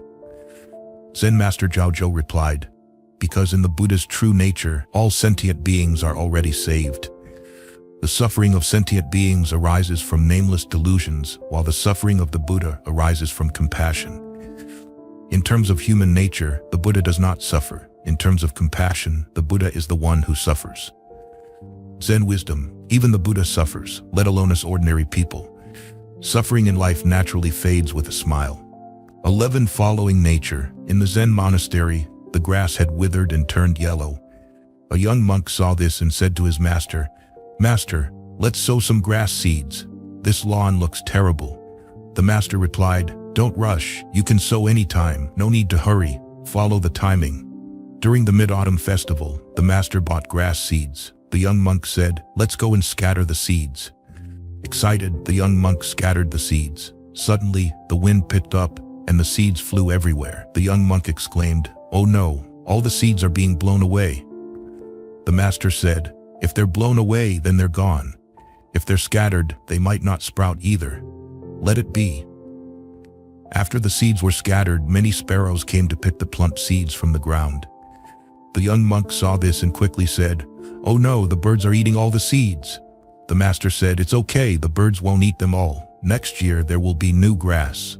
Let it be." That night, it rained heavily. The young monk couldn't sleep, worried that the rain would wash away all the seeds. The next morning he ran out to check and found that the seeds were gone. He rushed to the Zen room and said, "Master, the rain last night washed away all the seeds. What should we do now?" The master calmly replied, "Don't worry, the seeds will sprout wherever they are carried. Let it be." Not long after, many grass shoots sprouted from the ground. Even in corners where no seeds were sown, fresh green shoots grew. The young monk excitedly told the master, "Master, the grass we planted has grown." The master nodded and said, "Rejoice." Practicing Zen is about maintaining a mind of unknowing when worshiping the Buddha, reciting scriptures, and sitting in meditation. This is the true practice of Zen. When doing other tasks, just do them. When driving, drive with full attention. Stop at red lights, go at green lights. When eating, just eat. When working, just work. Follow the natural course of things without forcing them. Gradually, the mind will naturally become clear. Zen wisdom. Zen is miraculous. When applied in life, it flourishes naturally, unburdened by desires and attachments, full of vitality everywhere.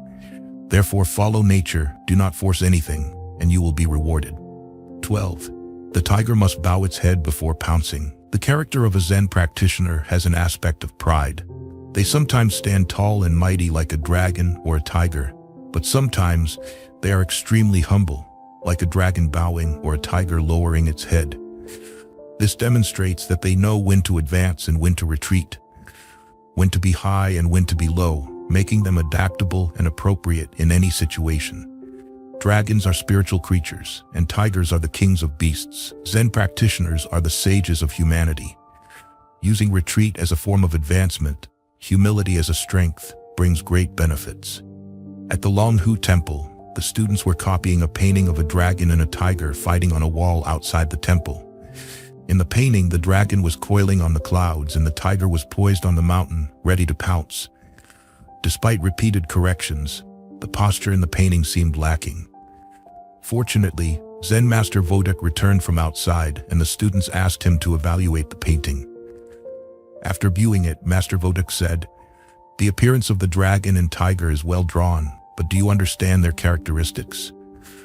Before a dragon strikes, its head must pull back. Before a tiger pounces, its head naturally lowers. The greater the dragon's backward curve, the closer the tiger's head should be to the ground. This way they can strike swiftly and leap high." The master then explained that the dragon's head was drawn too forward and the tiger's head too high, hence the lack of dynamism in the painting. Using this as an opportunity to teach, Master Voduk said, "The principles of being human, dealing with the world, practicing Zen, and seeking the path are the same. After preparing to retreat a step, one can advance further. After being humble and alert, one can climb higher." A student didn't understand and asked, "Master, how can someone falling behind advance forward? How can humility lead to greatness?" Zen Master Voduk seriously replied, "Listen to my Zen poem. Taking the young seedlings, I scatter them across the field. With a bowed head, I see the water in the sky. A pure heart and mind embody the path. Retreating is the way to advance." Can you understand its meaning? The students finally grasped the lesson. Zen wisdom: to deliver a powerful punch, first withdraw your hand. Retreating is not stepping back, nor is it a compromise. It is a mature attitude and a choice to progress, living in the present. There was a young monk whose duty was to sweep fallen leaves in the temple courtyard every morning. Waking up early to sweep the yard was a challenging task, especially during the transition from autumn to winter, when the wind would blow and leaves would fall continuously. Each morning it took him a long time to sweep all the leaves, which gave the young monk a constant headache. He pondered and tried to find a way to make his task easier. Eventually, another monk suggested, "Tomorrow, before you sweep, shake the trees vigorously so all the leaves will fall at once. Then the next day you won't need to sweep." The young monk thought it was a good idea, so the next morning he woke up early and shook the trees with all his might, ensuring he could sweep up the fallen leaves for both that day and the next. That day, the young monk was very pleased. However, the next morning when he went outside, he found the yard full of leaves again. The old monk approached and said to him, "No matter how hard you try today, leaves will still fall tomorrow." Finally, the young monk understood that there are many things in life that cannot be done in advance. Only by fully living in the present can one have the most genuine attitude towards life. Zen wisdom: the present in Zen is an advanced mindset. Zen in the present, life in the present, living with the present, bewilderment in the present, enlightenment in the present, and from the perception of life, the benefits also occur in the present. 14. The middleman, the middle way. A monk, unable to endure the solitude of the Buddhist life, decided to leave the mountain and return to secular life. Within a month, unable to bear the harsh words of the world, he returned to the mountain. Then, not even a month later, he couldn't stand the solitude again and went back to secular life. This cycle repeated multiple times until the old monk said to him, "You seem not to have faith in the Buddha. Remove your kasaya robe, don't strive to be a layperson either. There is a path between the temple and the worldly life, a pleasant pavilion where you can sell tea. How does that sound?" Thus the man left secular life, got married, and opened a tea shop.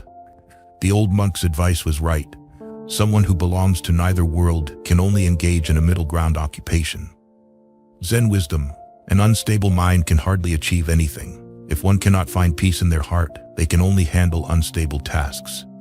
15. The taste of salt. A Zen master had a disciple who often complained and was narrow-minded, thus frequently falling into a state of distress. One day, the master sent the disciple to the market to buy a bag of salt. Upon his return, the master instructed him to put a handful of salt in a glass of water and drink it all at once. "How does it taste?" the master asked.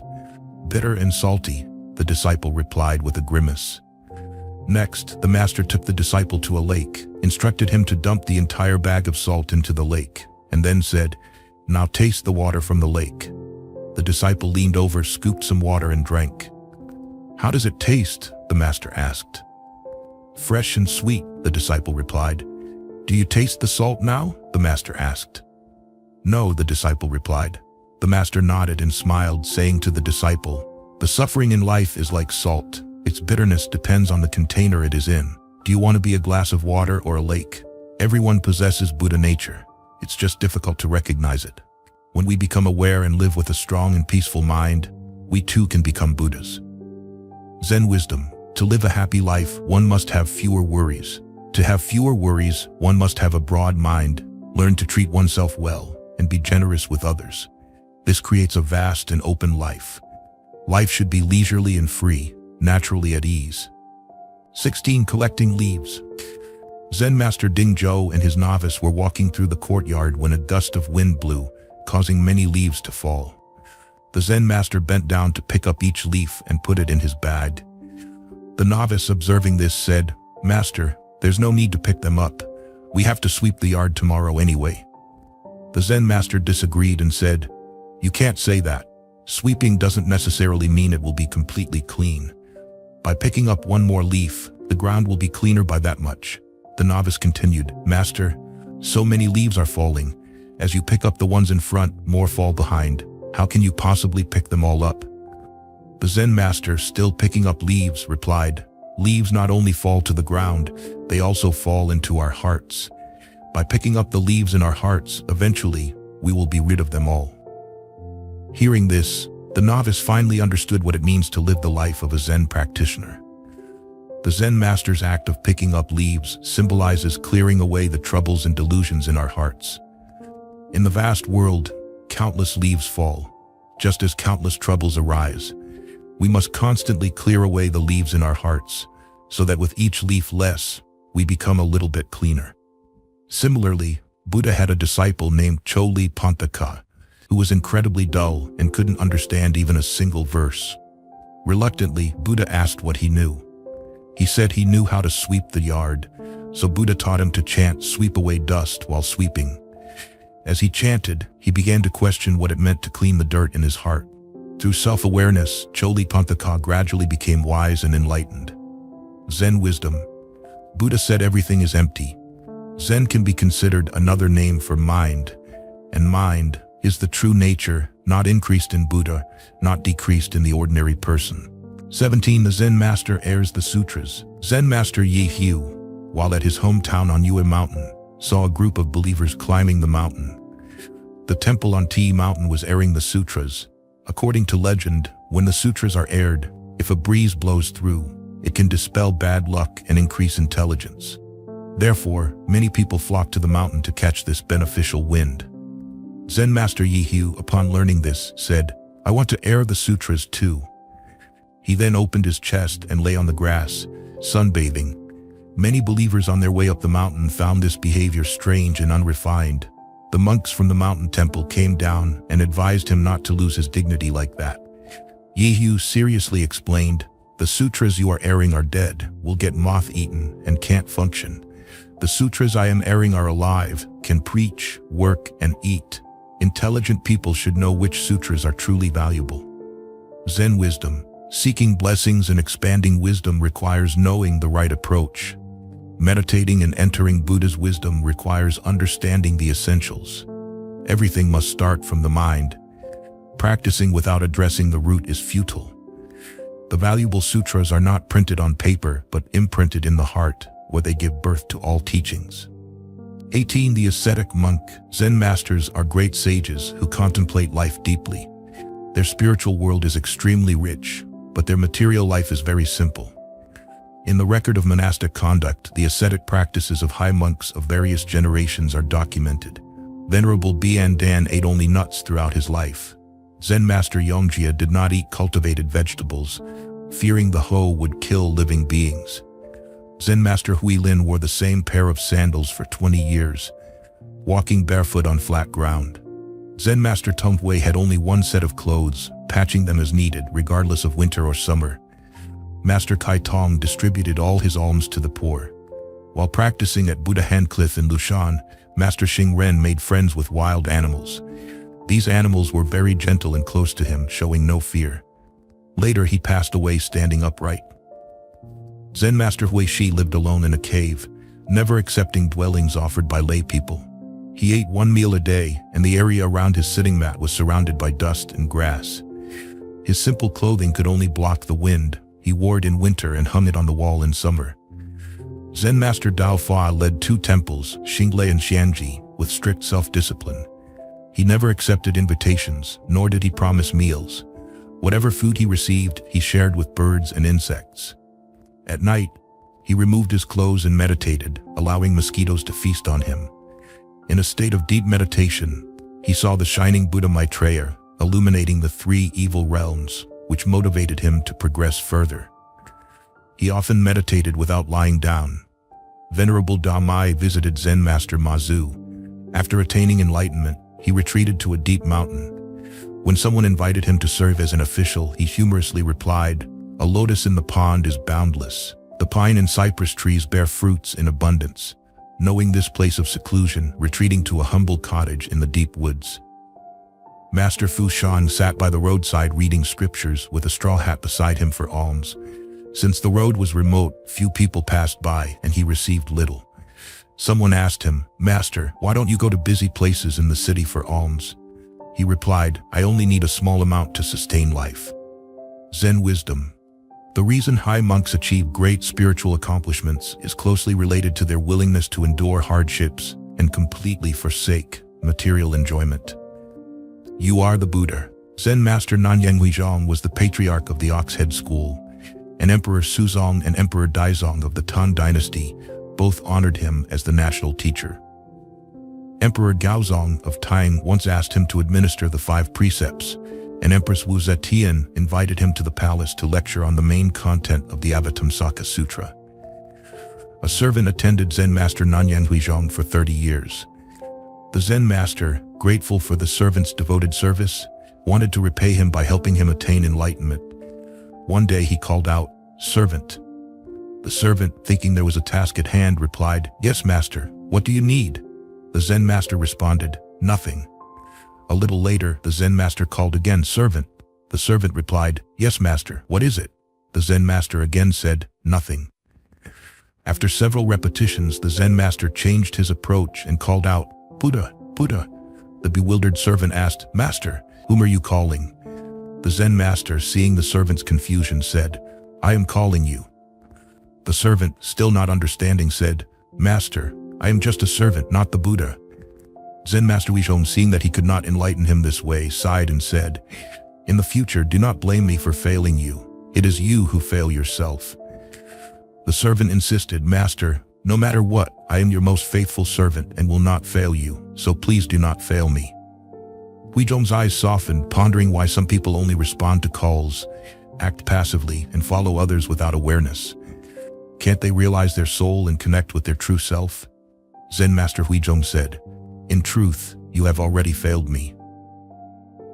Zen wisdom. Zen emphasizes direct acceptance. The so-called mind, Buddha, and sentient beings are not different. All beings are Buddhas. The servant only acknowledged himself as a servant, not daring to accept the name of Buddha. Isn't that too disappointing to Huizhong's good intentions? 20 Dan, a teasing and none. Zen Master Dan Ha read all the 4 books and 5 classics in his youth. On his way to the capital for exams, he encountered a Zen practitioner who pointed out, "How can selecting officials compare to becoming a Buddha?" Dan Ha decided to abandon the official path, pursue Buddhism, and ultimately became a great master. Once, a nun came to ask Zen Master Dan Ha about the way. She asked, "What is the true meaning of the way?" Zen Master Dan Ha said nothing but pointed to the nun's buttocks. The nun's face turned red with both fear and anger, and she scolded, "So, you still have that in your heart?" Dan Ha replied coldly, "It's not that I have it, but that you have it. The way does not depart from humans. Only humans depart from the way." A young monk witnessing this scene went around proclaiming, "My master is a pervert," teasing a young nun seeking the way in front of everyone. Although the young monk's words were true, the old monk rebuked him, saying, "A noble horse is known by its 4 legs, and a common person by their mouth. What do you understand?" The old monk walked away. During the evening class, someone mentioned this story to Zen Master Dan Ha. Upon hearing it, Dan Ha bowed to the young monk and shouted, "My Buddha is compassionate. My Buddha is compassionate." The young monk, thinking Dan Ha was crazy, shouted back, "Hey, I'm not the Buddha." Dan Ha said, "I did not mistake you. The person I bowed to is the Buddha. a Buddha in a human form, you not only mistake others but yourself as well. The young monk suddenly realized, the Zen master's heart is like a bodhisattva, but his words are sharp as a knife. He has enlightened me. From now on, I will no longer view things with mundane eyes. Zen wisdom. Within Zen, the hierarchy is highly respected. Only a master of great wisdom and courage like Dan Ha could skillfully use supreme respect to enlighten others. He truly is a divine monk of his era. 21 Withering and flourishing alike. Zen master Medicine Mountain had two disciples, one named Cloud Cliff and the other Dao Wu. One day the Zen master was chanting sutras in the courtyard while the two disciples sat beside him. The Zen master saw a lush tree, while the trees on either side were withered. He asked Dao Wu first, which tree is better, the withered or the flourishing one? Dao Wu replied, the flourishing tree is better. The Zen master then asked Cloud Cliff, which tree is better, the withered or the flourishing one? Cloud Cliff replied, the withered tree is better. Just then, a servant named Cow walked by, and the Zen master asked him the same question, which tree is better, the withered or the flourishing one? The servant replied, the tree withers because it should wither, the tree flourishes because it should flourish. The Zen master said, the flourishing tree has its reason for flourishing, the withered tree has its reason for withering. We often discuss right and wrong, good and bad, advantages and disadvantages in the human world. These are all common knowledge, stopping at the level of differences. This servant can understand the non-discriminatory nature of things, so it is said, the withered because it withers, the flourishing because it flourishes. The world without discrimination is the true world. The various forms and appearances we perceive are all illusory, changing and unreal. Even the concepts of good and evil we cling to are not absolute. For example, if we punch someone without reason, that punch is evil. If we warn someone kindly from behind, that punch becomes good. An evil punch can become good, showing that good and evil have no inherent nature. In reality, the punch has no inherent good or evil. All of these are just our distinctions and attachments to things. Zen wisdom. The same question can have 4 different answers. Flourishing indicates an enthusiastic and progressive personality. Withered indicates purity and simplicity. Withered because it withers, flourishing because it flourishes suggests following nature. Everything depends on conditions. 22 One Move, One Stillness. The Ha Mountain Temple in Nanjing, known as the Holy Land of the 6 Dynasties in the Heavenly Buddha Dao Field, has the largest project of carving 1,000 Buddha statues. On the highest peak, inaccessible to climbers, stands a lifelike statue of the Buddha. Passers-by at the foot of the mountain can't help but look up in awe.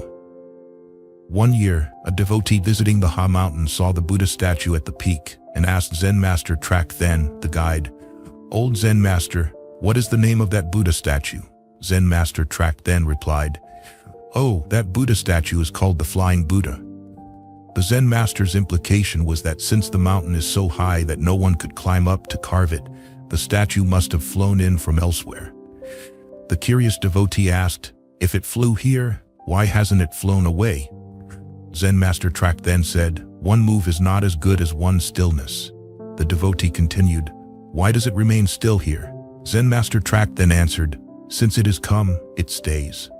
Humans in this restless world cannot find a moment of peace. Even in sleep, our consciousness is active, dreaming. The state of stillness is vast and equal. Life in stillness is peaceful and abundant. Zen wisdom. The casual answers of Zen Master Trak Then suggest many things. One move is not as good as one stillness, indicating a wonderful state of being. Since it has come, it stays, signifying a profound affirmation of life. 23 The great universe as one Zen bed. The Tang Dynasty Zen master Zhaozhou Kongshan often stayed at Guanyin Temple in Zhao County and was known as Old Buddha Zhaozhou because of his love for tea. Before starting a conversation, he would often say, "Have some tea." Thus, the phrase "have some tea" became a Zen saying. One day, King Zhao visited Zen master Zhaozhou Kongshan. At that time, the Zen master was lying in bed. He spoke to the king from his bed, saying, "Your Majesty, although you have come to visit me, I am too weak to get out of bed to greet you. Please do not be offended." King Zhao did not take offense. Instead, he respected the Zen master even more. The next day, the king sent a general to present gifts to Zhao Zhou. This time, the Zen master personally went to the door to welcome him. The disciples were puzzled and asked Zhao Zhou why he treated the guests differently. The Zen master explained, "There are 3 levels of hospitality. For superior guests, I greet them with my true self without leaving my bed. For average guests, I go to the reception room and greet them with courtesy. For inferior guests, I go to the door to meet them with worldly manners." Later, when Su Dongpo visited Zen master Fo Yin, he first wrote a letter to the Zen master, stating that he understood the subtlety of Zen, and that Zen master Fo Yin should not need to come out to greet him, just as Zhao Zhou did not greet King Zhao. However, when the day came, Zen master Fo Yin ran out of the temple to greet him. Su Dongpo thought he had found an opportunity to mock the Zen master and said, "Your hospitality is not as carefree as Zen master Zhao Zhou. I told you not to come out, yet you still went to the trouble of greeting me from afar." Zen master Fo Yin responded with a verse. Zhao Zhou in the past lacked humility, did not leave the mountain to greet King Zhao. Now, though you see me come out to greet you, I am still resting on the great Zen bed of the universe.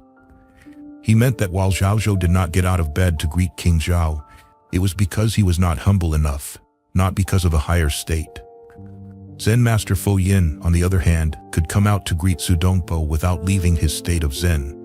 As the entire universe is his Zen bed, what Su Dongpo perceived was just the physical bed seen with mortal eyes, whereas Zen master Fo Yin's bed was the great Zen bed of the Dharma realm. Zen wisdom. The mind creates the scene, and objects are defined by us. Some say Zen is wisdom, some say Zen is an attitude towards life, some say Zen is philosophy, while others say Zen is nothing or everything. In essence, Zen is a Zen heart. 24 Not weaving a single inch. Nunchuanji from Wenzhou used to practice Zen meditation in a cave on Mount Dai.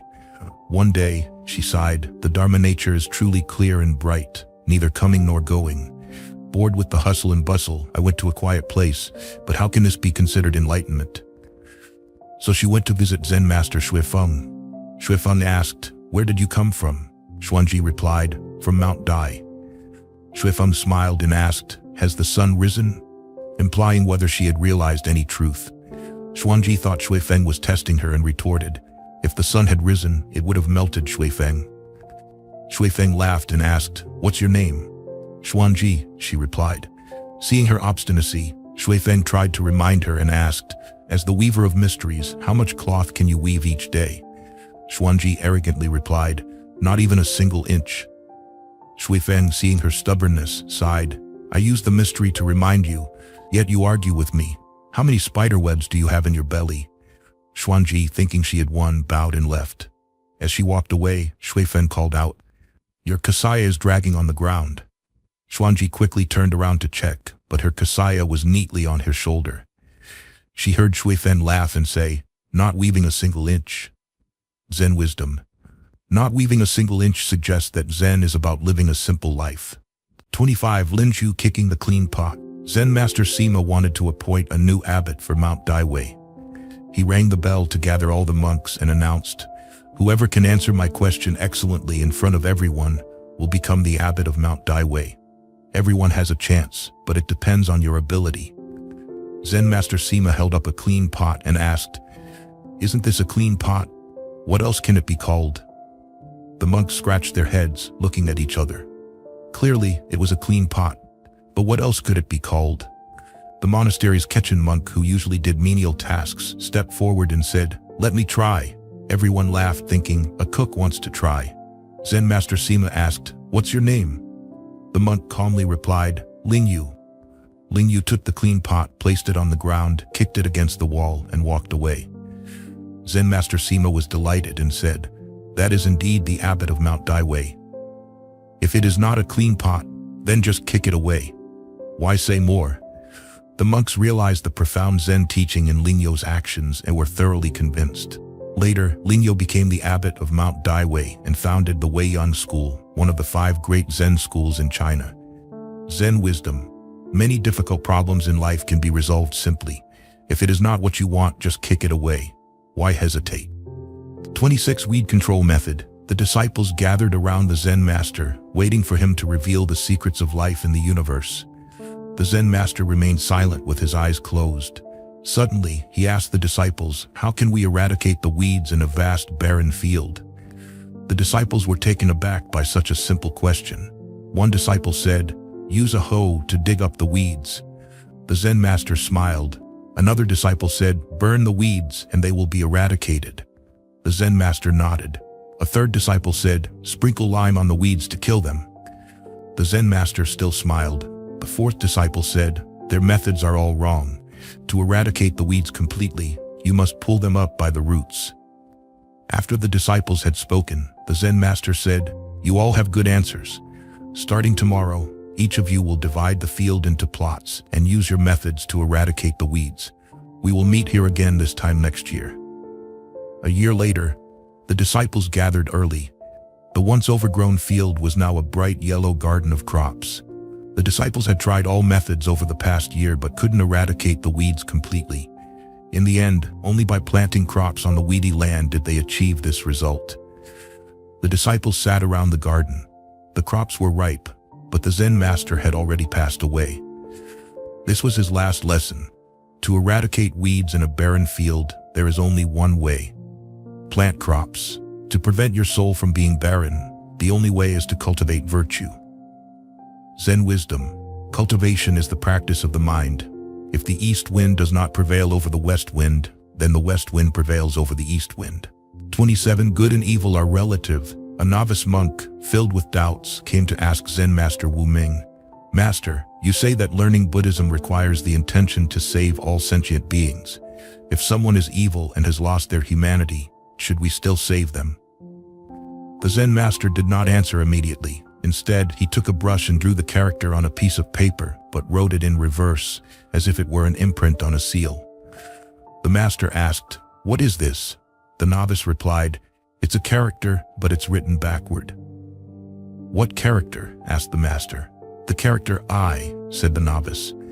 The master then asked, "Does the backward I count as a character?" The novice replied, "No, it doesn't." "If it doesn't count, why did you call it the character I?" asked the master. The novice then changed his mind and said, "Yes, it does count." The master continued, "If it counts as a character, why did you say it's backward?" The novice was bewildered and didn't know how to respond. The Zen master explained, "A character written forward is a character, and a character written backward is also a character. You recognize it as the character I, and then notice it's written backward because in your heart you know the forward I. Conversely, if you were illiterate, even if I wrote it backward, you wouldn't recognize it. You might think the forward I is written backward when you encounter it later."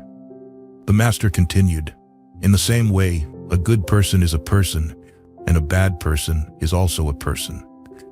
The most important thing is to recognize the nature of a person. Thus, when you encounter a bad person, you can still see their good and evil traits and appeal to their true nature.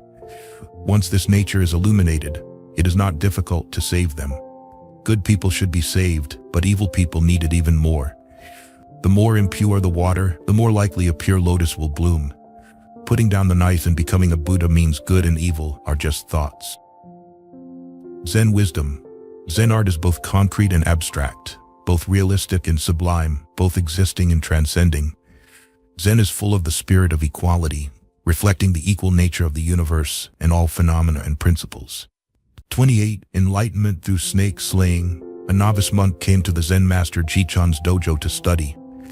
Zen master Shichan was hoeing weeds, and just as a snake slithered out from the weeds, the master lifted his hoe and struck it. The novice monk, shocked, said, "I've long admired the compassionate spirit of this place, but now I see only a crude person." Zen master Shichan replied, "Based on what you said, who is crude, you or me?" The novice monk, still upset, asked, "What do you mean by crude?" The Zen master put down his hoe. The novice monk then asked, "What do you mean by subtle?" The Zen master lifted his hoe again in a snake-slaying gesture. The novice monk, not understanding, said, "This talk of crude and subtle in your way is incomprehensible."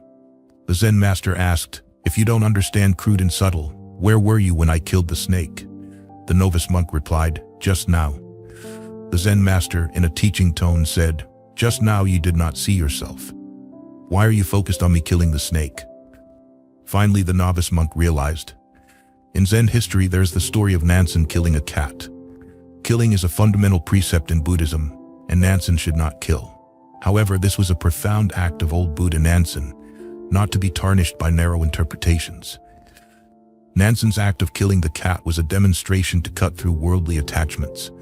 Similarly, Zen Master Jichan's act of snake slaying was symbolic. The novice monk saw the external act and criticized it as crude, not understanding the inner teaching. This showed he was still caught up in external distinctions and had not yet found himself.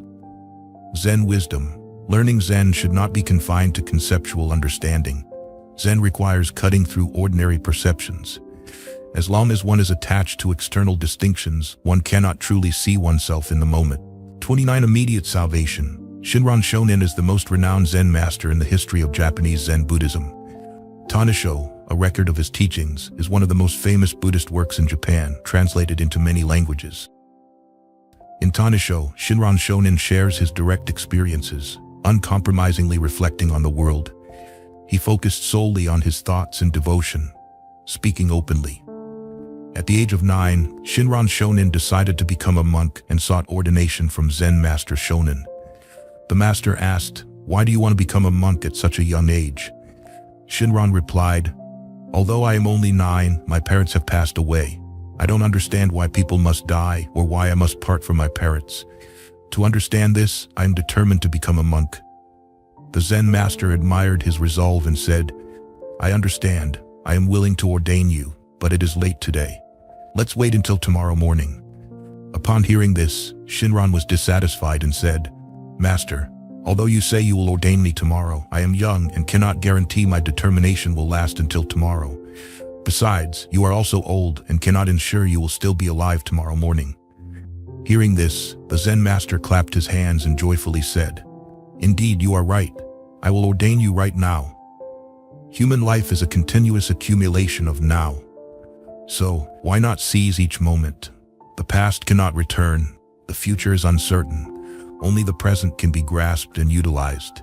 30. Meeting Buddha, killing Buddha. Monk Yin Feng, a direct disciple of the old Zen master Ma Chu, had many miraculous legends associated with him. Once, while hurrying along the road, he encountered two armies about to clash. Crossing seemed impossible. Yin Feng threw his staff into the air and then rose into the sky himself. The sight of the monk flying stopped the hundreds of thousands of soldiers and horses on both sides. They all stared at Yin Feng in midair. When Yin Feng studied Zen under Ma Chu, the old master decided to test him. One day, Ma Chu saw Yin Feng pushing a cart along a narrow path and intentionally lay down, blocking the way.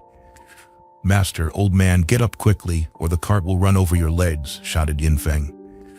Ma Chu replied, "My legs are already stretched out and cannot be pulled back." Yin Feng replied, "The cart has already moved forward and cannot be reversed." With that, Yin Feng pushed the cart over Ma Chu's legs. Ma Chu cried out in pain, his legs covered in blood.